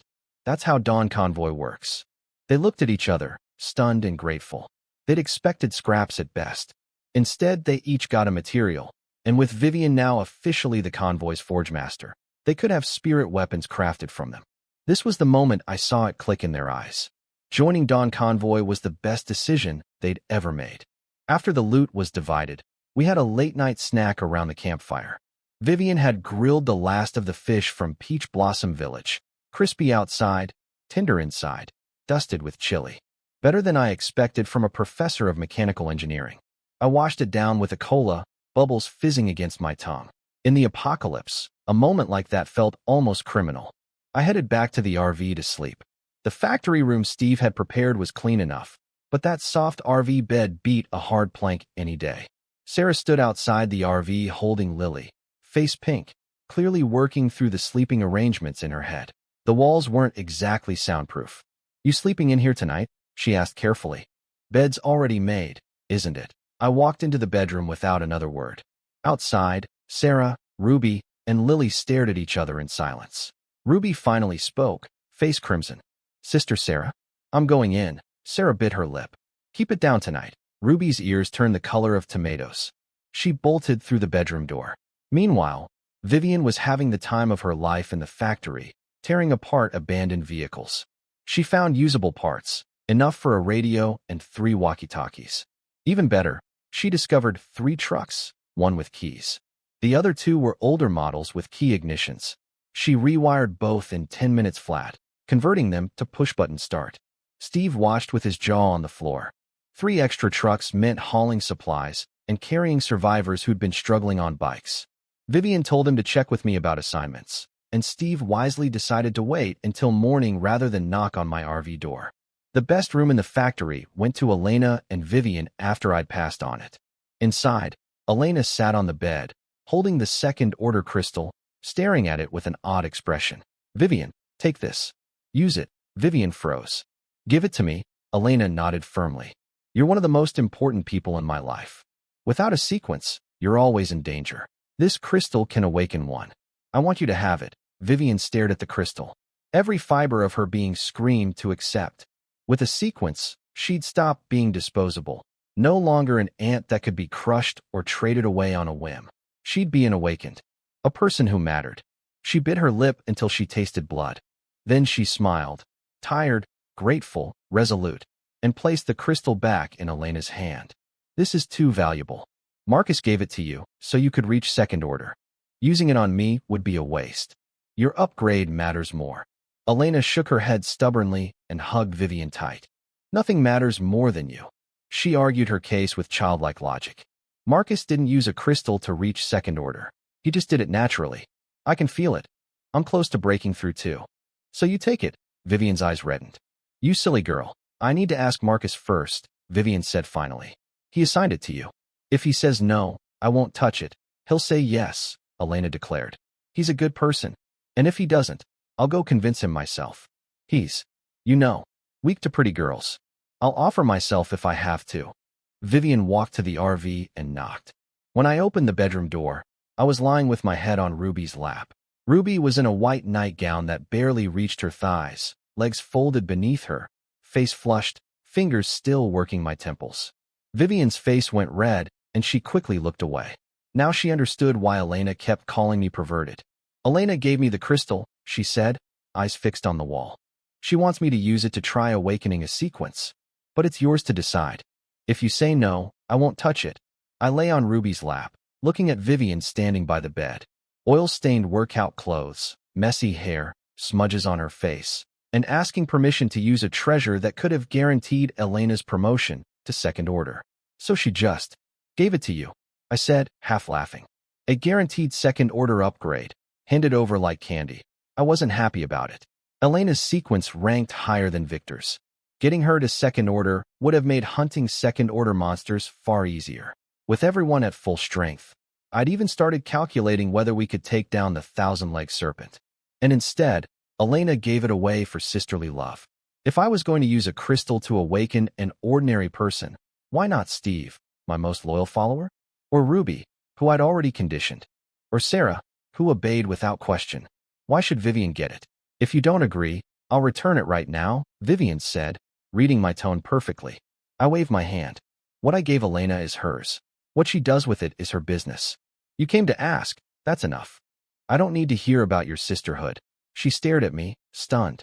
She'd walked in expecting rejection. "But do it here," I added. "I want to see how crystal awakening compares to natural awakening. And if something goes wrong, I can help." Vivian nodded and pulled out the crystal. Egg-sized, luminous, swirling with light inside. Far clearer than a first-order crystal. Ruby paused her massage, mesmerized. "So that's what awakens a sequence." She caught herself and covered her mouth, glancing at me nervously. "Want one?" I asked. She shook her head fast, then bit her lip and whispered, "Yes. But I know I don't deserve it. Being alive and being with you is enough." I looked at her for a moment, then turned back to Vivian. Vivian swallowed the crystal whole. It dissolved instantly. She bit down on nothing. Then white light began radiating from her skin, growing brighter until Ruby squinted. Inside the glow, Vivian started shaking. Her face twisted in pain. Sweat poured down her forehead. She groaned, then screamed, short, sharp cries she couldn't hold back. She collapsed to the floor, curling into a ball. 1 minute. 2. 3. By the time she was writhing on the ground, I genuinely thought she might die. Then the light vanished. Color returned to her face. Warm energy flowed through her body. I could see her muscles relaxing, hear her soft sighs of relief. She opened her eyes. A faint silver gleam flickered deep in her pupils. Sequence 103, Machinist. First order. Skills, precision control, mechanical sense. Sequence 103. Top 200. With her engineering background, this was devastating. Precision control meant her hands could now do what industrial machines did. Mechanical sense gave her an intuitive connection to every piece of machinery around her. Give this woman enough materials, and she was a walking weapons factory. Captain, I did it. Her eyes were brimming with tears, joy, relief, the weight of a month's worth of fear finally lifting. She told me everything about her sequence without holding back a single detail. Sequence 103. Machinist. I sat up straight, genuinely smiling. Not bad at all. Maybe Elena made the right call after all. Ruby watched from behind me, eyes red with envy she couldn't hide. Vivian, you're amazing. Vivian smiled at her gently. You'll get your chance too. Ruby nodded but didn't believe it. Sarah appeared in the doorway holding a cup of hot water for me. She saw Vivian glowing with new power and froze. You? Awakened? Vivian nodded. Sarah smiled. A complicated smile full of admiration, congratulations, and a quiet ache she couldn't name. She set the water down, nodded to me, and left without another word. I watched her go. Said nothing. Vivian excused herself, eager to test her new abilities and share the news with Elena. Thank you, Captain. Truly. After Vivian left, the room went quiet. Ruby was still on the bed, her massage slowing down, eyes dim with envy. Jealous? I asked. Her eyes reddened. I just wish I could help you more. All I know how to do is this. I grabbed her chin and tilted her face toward mine. She flinched. I decide what you get, I said. Understood? She nodded frantically. I understand. Being with you is enough. The rest of the night was ours. Outside the bedroom door, Sarah sat on her narrow bed, staring at nothing. She'd just watched Vivian awaken a sequence, something she could never have. Lily was asleep beside her with yellow earplugs firmly in place. Then sounds drifted through the thin walls. Sarah's face went scarlet. She pulled the blanket over her head, then, almost against her will, lowered it again, listening to the muffled sounds from behind that door. Ruby's voice carried hints of shyness, dependence, and something that felt almost like showing off. Sarah clutched the blanket and felt her chest ache. She thought about my face, my eyes, my flat voice. She fell asleep without realizing it, dreaming strange, vivid things she'd never admit to anyone. The next morning, I woke alone. Ruby had already slipped out, leaving only warmth and a faint scent in the sheets. I lit a cigarette and opened Crimson Vision. 10-kilometer sweep. 3 first-order creatures, all manageable. Then I checked the blood mark. The 1,000-leg serpent was 50 kilometers out now. It had been 80 last night. I'd driven 100 kilometers in the opposite direction. The math was simple and terrifying. The serpent was actively chasing us, closing 20 kilometers overnight. I renewed the blood mark and started planning our escape route. Sarah greeted me outside the bedroom with red cheeks, quickly composing herself. She knelt to lace my boots into perfect bows. Breakfast was ready. Rice porridge, pickled vegetables, and smoked chicken. Ruby had cooked. Ruby can cook? I asked. Sarah nodded quickly. It's good, actually. She said she always cooked for herself before. At the table, I noticed Sarah and Lily were eating at the small side table instead of the main one. To take care of Lily, Sarah claimed. Their portions of chicken were noticeably smaller than mine and Ruby's. After I'd told her to make equal meals, she'd technically complied, but still shorted herself. I let it go this time. After breakfast, Vivian was waiting for me with 3 black devices. She'd been up all night. In her hands were upgraded walkie-talkies, 10-kilometer range now, much more stable signals. She'd improved every radio in the convoy. Then she set a small black box in front of me. This is a radio receiver. It picks up signals within 300 kilometers, across hundreds of frequencies. It doesn't need manual tuning. If anyone within range is broadcasting, we'll hear it automatically. 300 kilometers. That meant I could locate other survivor groups, more people for my shepherd. We'd only picked up about a dozen stragglers over the past 2 days. This would change everything. Put it in my RV, I said, genuinely impressed. My shepherd countdown showed 193 members, 127 hours remaining. 5 more days. I had a feeling the next threshold would require more people. Finding survivors early was critical. What else can you build? Vivian's eyes sparkled. I've gathered enough parts to start upgrading our vehicles. Better performance, better armor. And she pulled something from behind her back. A handgun. Black metal, solid weight. A Type 92 pistol. No ammunition yet, she said, cheeks flushed. If we find saltpeter and sulfur deposits, I can manufacture bullets. I took it, feeling the heft, instinctively sighting down the barrel. Useless against monsters, but perfect against humans and animals. Make more when you can, I said, tossing it back to her. Monsters aren't the only threat out here. Victor's eyes narrowed at that. Even at second order, a sniper round could still hurt him badly. In this world, the dangers weren't limited to creatures. Victor's injuries from last night had healed completely overnight. Second-order regeneration was remarkable. Broken ribs that would have taken months before, fixed in one sleep. I checked the 3 first-order creatures on my map and assigned teams. Victor, the bullhead at 3 o'clock is yours. Solo, he nodded. No problem. Jake, Frank, Ray, the creature at 5 o'clock, 3 kilometers out. Handle it. Elena, you're with me. 3 vehicles rolled out of the factory in under 5 minutes. I drove Elena's SUV toward the third creature. The car smelled faintly of fruit, a mix of Elena and Vivian's scents. Everything inside was neat and organized, a soft blanket laid out on the back seat for napping. These two took care of each other. Captain, thank you, Elena murmured from the passenger seat. For letting Vivian have the crystal. I kept my eyes on the road. What I give you is yours. What you do with it is your business. She shook her head. I know you wanted me at second order. The convoy needed it. But Vivian saved my life so many times. I couldn't just watch her stay helpless. She looked at me with those big eyes, dead serious. From now on, you're the only captain I follow. I smiled slightly and said nothing. Then I hit the brakes. Time to work. 500 meters ahead, a first-order creature was pacing, a bloodthirst boar. Skinless, raw muscle exposed, with metal tusks as long as a man's arm. Close to a ton of charging fury. Elena drew her blade and stepped in front of me. I'll engage, you control it. I'll handle this one. She blinked. Captain, this? I met her eyes. She stopped arguing. I pulled out the spider shadow dagger and raised it. Not toward the boar charging at us from the front, but to my left. Elena stared at me like I'd lost my mind. The boar thundered closer. 30 meters. The ground shook with every stride. Elena's forehead was slick with sweat. At exactly 30 meters, I fired both abilities simultaneously. Charming Gaze froze the boar mid-charge. Grand Illusion teleported it instantly to my left side. 1 second, it was a charging tank bearing down on us. The next, it materialized right beside me, still carrying all its momentum, and its neck slid perfectly across my waiting dagger. The boar crashed past and collapsed in a spray of blood, legs twitching.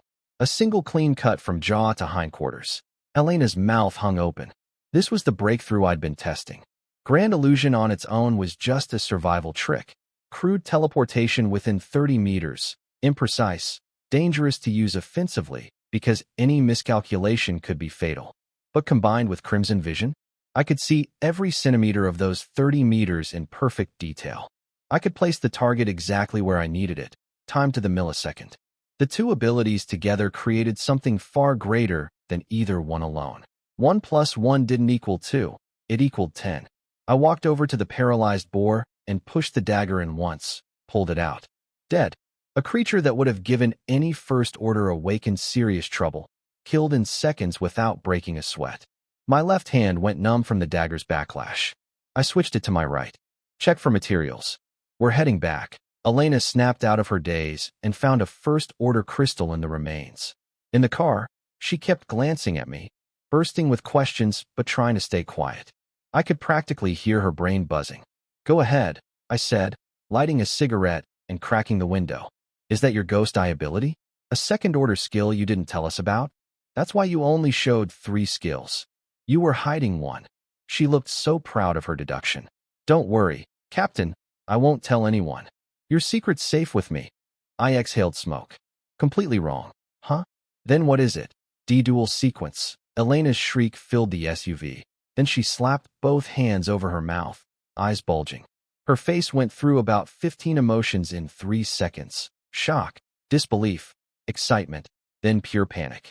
Oh no, now I know this huge secret, and I can't even gossip about it with Vivian? This is torture. She looked at me with pleading, puppy dog eyes. Captain, I didn't hear anything. I won't say a word. Promise. I watched her little drama and couldn't help but smirk. Telling her was deliberate. I couldn't keep hiding the magician abilities forever. Too many eyes in the convoy. Better to control the reveal myself. It would strengthen everyone's confidence in Dawn Convoy and cement their loyalty. Relax. You can tell Vivian and the others. I wasn't planning to keep it secret. Her eyes lit up like stars. The second we pulled into the factory, she shoved a first-order crystal into my hands and bounced off toward Vivian like a kid with the world's best gossip. 5 minutes later, Victor and Jake's teams returned. Victor handed me a white bull bone. Jake spread his empty hands. Nothing dropped. Cheapskate monster. Normal. First-order creatures usually dropped 1 or 2 materials at most. Sometimes nothing. Keep what you kill, I told Victor. And heads up, I'll be restructuring how we distribute resources soon. They looked curious, but didn't argue. Frank and Ray exchanged an uneasy glance, but stayed quiet. Then I smiled. One more thing. I have 2 sequences. Dead silence. Victor, Jake, Frank and Ray. 3 full seconds of nothing. Then Elena's giggling broke through from across the yard. Victor, your jaw's on the floor. So embarrassing. I held out my hand. The spider shadow dagger appeared from thin air. Hat trick. Then vanished. Then appeared again. That settled it. This wasn't a ghost eye ability. Everyone could see that. Jake dropped to one knee with theatrical flair, hands clasped. I've wandered half my life seeking a worthy lord. Captain, if you'll have me, I wish to call you father. I ignored him. But Frank and Ray weren't laughing. Their faces had gone chalk white. Sweat was pouring down their foreheads. Their legs were actually shaking. They'd recognized the skill. Hat trick. Derek's magician ability. The same Derek I'd killed 2 days ago. Recognized it? I asked mildly. Ray's knees buckled. He dropped to the ground, copying Jake's kneeling pose with trembling hands. And no, not at all. Your abilities are amazing, Captain. I also wish to call you father. His face was gray with terror. He'd connected the dots instantly. I'd killed Derek and somehow taken his sequence. Whatever power let me do that could be turned on him just as easily. I let them sweat for a few seconds, then put them out of their misery. What I showed you is Derek's magician sequence. My second sequence is sequence 57, the Mirror Man. It lets me copy one person's abilities, though the conditions are strict. I can only hold 1 copy at a time. Derek's magician is what I'm currently carrying. Sequence 57, Jaws hit the floor a second time. A top 100 sequence on top of everything else. Jake threw his hands up. Compared to you, I don't even deserve to sit at the dog's table. Elena crossed her arms and cut through the noise. Quit whining. The stronger the captain is, the better for all of us. I only follow him. Doesn't matter who else shows up. You've got the biggest golden thigh in the apocalypse to cling to. What more do you want? She paused, then added with a smirk. Besides, the captain has good character. He shares his treasures instead of hoarding them. Be grateful he's not into men. Otherwise he'd have you all lining up and thanking him for the privilege. I stumbled mid-step and whipped around to glare at her. Elena, you're on night watch tonight. Alone. Half the night. She stuck her tongue out. Again, Frank and Ray slowly returned to their senses, looking like men who'd just been pulled from a river. Ray clutched his chest. I thought I was about to be deleted from existence. Victor clapped them both on the shoulders. If the captain wanted you gone, you'd never see it coming. The fact that he told you means you're safe. Stop overthinking it. Cold comfort, but they took it. And underneath the fear, I could see something else growing in their eyes. Hope. Elena was right. I was the golden thigh. And it was wrapped in armor and glowing. In the RV, I fiddled with the black radio Vivian had built. She'd made it idiot-proof. 2 big buttons, 1 for volume, 1 for channels. 2 frequencies. 1 scanning for nearby survivor signals within 300 kilometers, the other tuned to the national broadcast channel where James the Seer had been transmitting. Static. 3 seconds of faint crackling, then silence. Ruby was dozing beside me, chin propped on her hand. Can this really pick up survivors? Everything within 300 kilometers. Could we find a survivor base? I glanced at her. Want to go to one? She shrank back immediately, pulling Lily into her lap like a shield. No, I'm staying with you. Lily raised a tiny hand. Me too. I switched to the national channel. Nothing, no broadcasts. I switched back to the local scan and left it running. At noon, the convoy stopped at a large gas station. Jake and Elena cleared a first-order creature inside in minutes. Jake's corrosion sac was boosting his combat power significantly, though the sunlight allergy hadn't fully kicked in yet. After lunch, Vivian knocked on the RV door with something interesting. Frank and Ray came to me. They want me to craft spirit weapons from their materials, and they're offering a first-order crystal as payment. I nodded. I know. I let the silence stretch. Vivian waited patiently. She understood why. I'd publicly introduced her as a forge master, but she'd never told anyone outside our inner circle that she'd actually awakened a real sequence. To everyone else, she was just using the universal toolbox. A minute later, I pulled the toolbox from my watch's pocket space. Spirit Object 99. Universal Toolbox. Only me, Victor, Jake, and Elena know about it. Vivian's eyes went wide. Now she understood why I'd given her the Forge Master cover story before she'd even awakened. The toolbox had been the real crafting tool all along. This is why you brought me into the inner circle as a Forge Master. It was all because of this box. I nodded. Frank and Ray are new. They're not core members yet. Today's announcement about restructuring. You heard it. You're creating hierarchy within the awakened, she said immediately. Tears of trust, smart woman. Exactly. I'm the center. Victor, Jake, and Elena are founding core.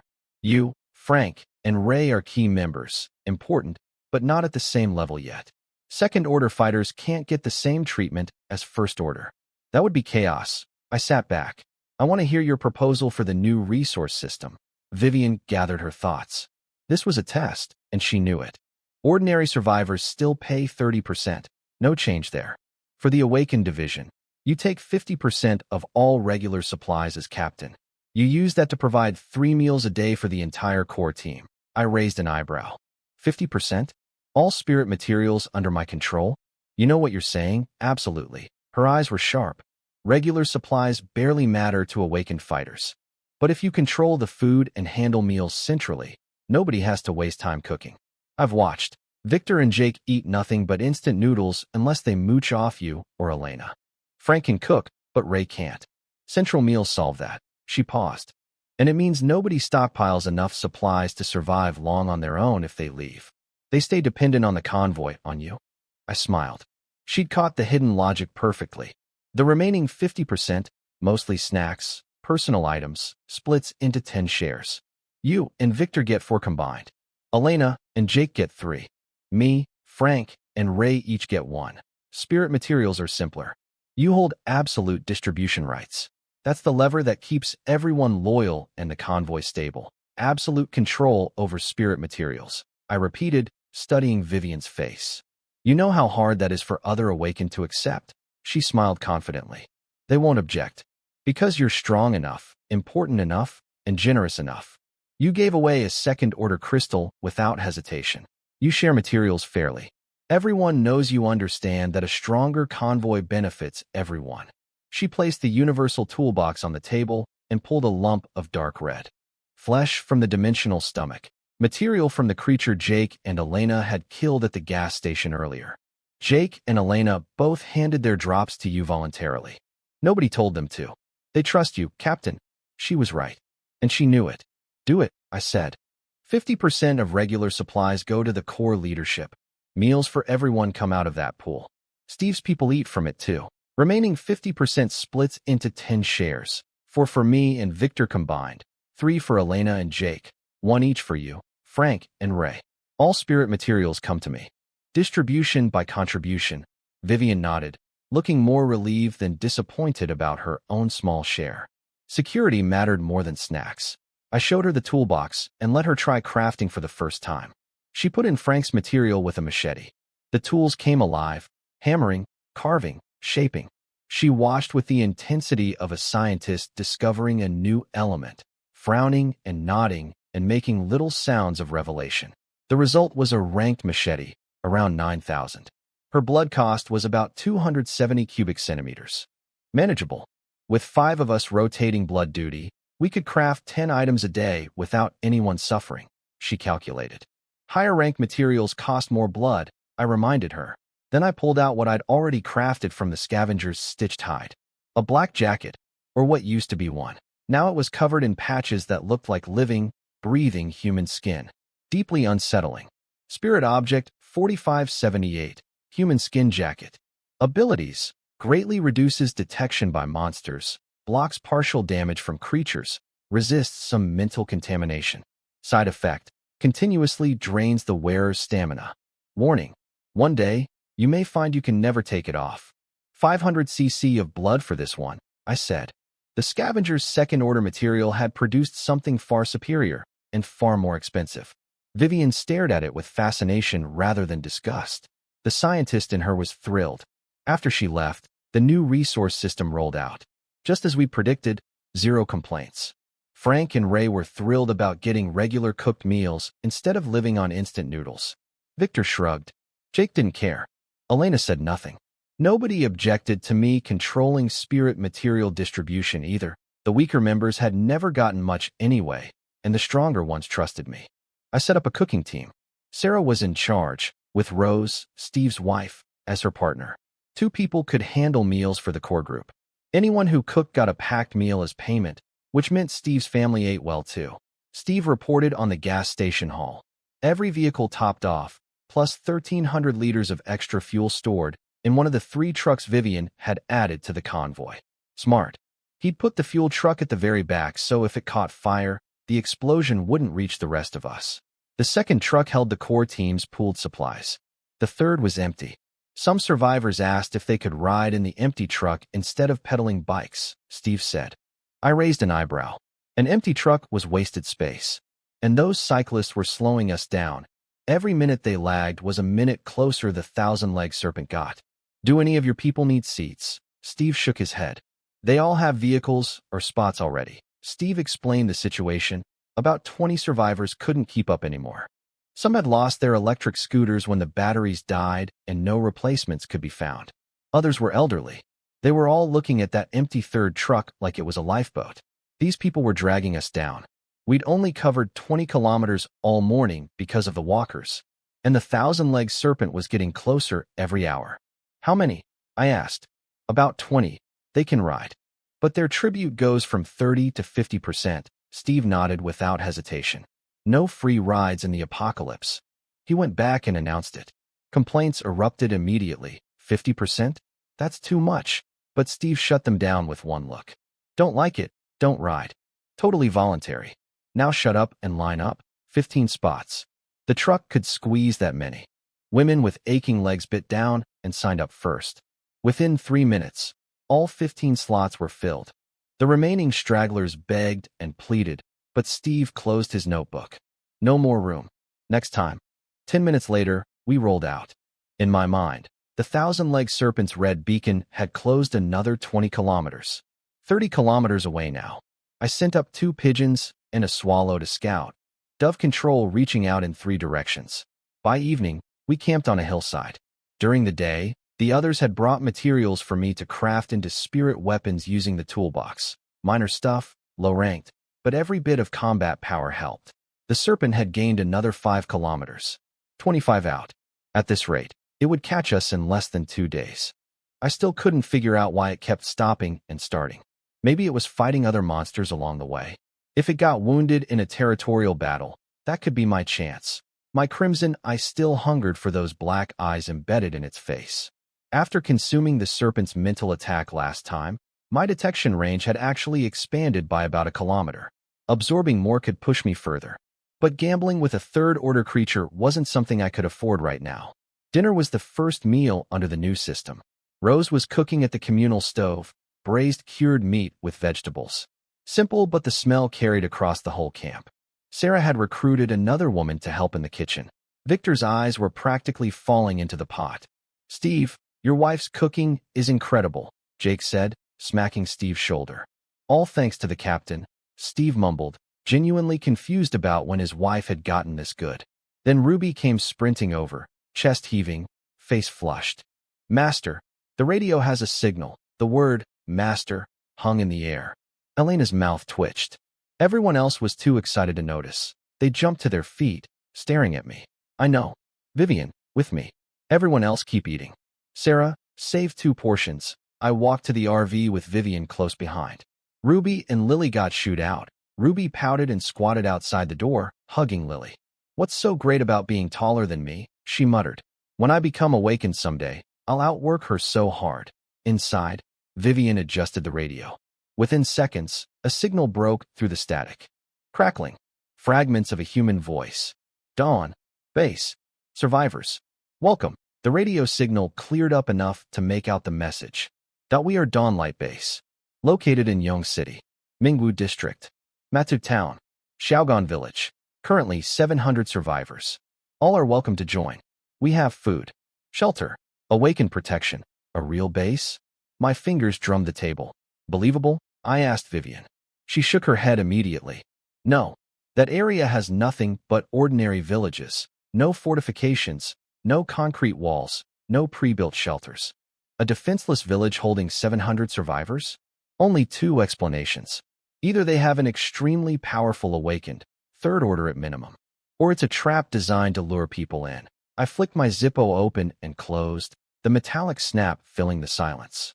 After a while, I pocketed it and stood up. We're going anyway. That base is probably built around a safe zone, a psychic totem. That's the only reason they'd broadcast so boldly. And if they really have a third-order fighter, I checked the red beacon in my mind. The 1,000-leg serpent, 25 kilometers behind us, and still closing. I smiled. Then we'll bring them a gift. 200 kilometers away, in a preserved village, a man named Carl sat in a makeshift radio room. Clean white shirt, neatly combed hair. He barely looked like someone living through an apocalypse. He pulled off his headset and stretched. His partner, a tall, thin man named Lenny, walked in with a list. Think we can still fool anyone? Carl pushed his glasses up. Of course. People see hope, and they throw themselves at it. Doesn't matter if it's real or fake. Their outfit, the Spirit Light Convoy, was running a scheme. The village was built around a safe zone that required daily human sacrifices. 1 life per 100 ordinary people, plus extra for awakened. For sacrifices a day. They'd been burning through people for a week. The scattered survivors they'd lured in were almost used up. Other convoys in the area had already claimed most of the stragglers. If no new victims arrived soon, they'd have to start sacrificing their own. Lenny handed Carl tomorrow's sacrifice list. We're running out of expendables. Carl glanced at it. There's that small convoy with the crazy woman who won't cooperate.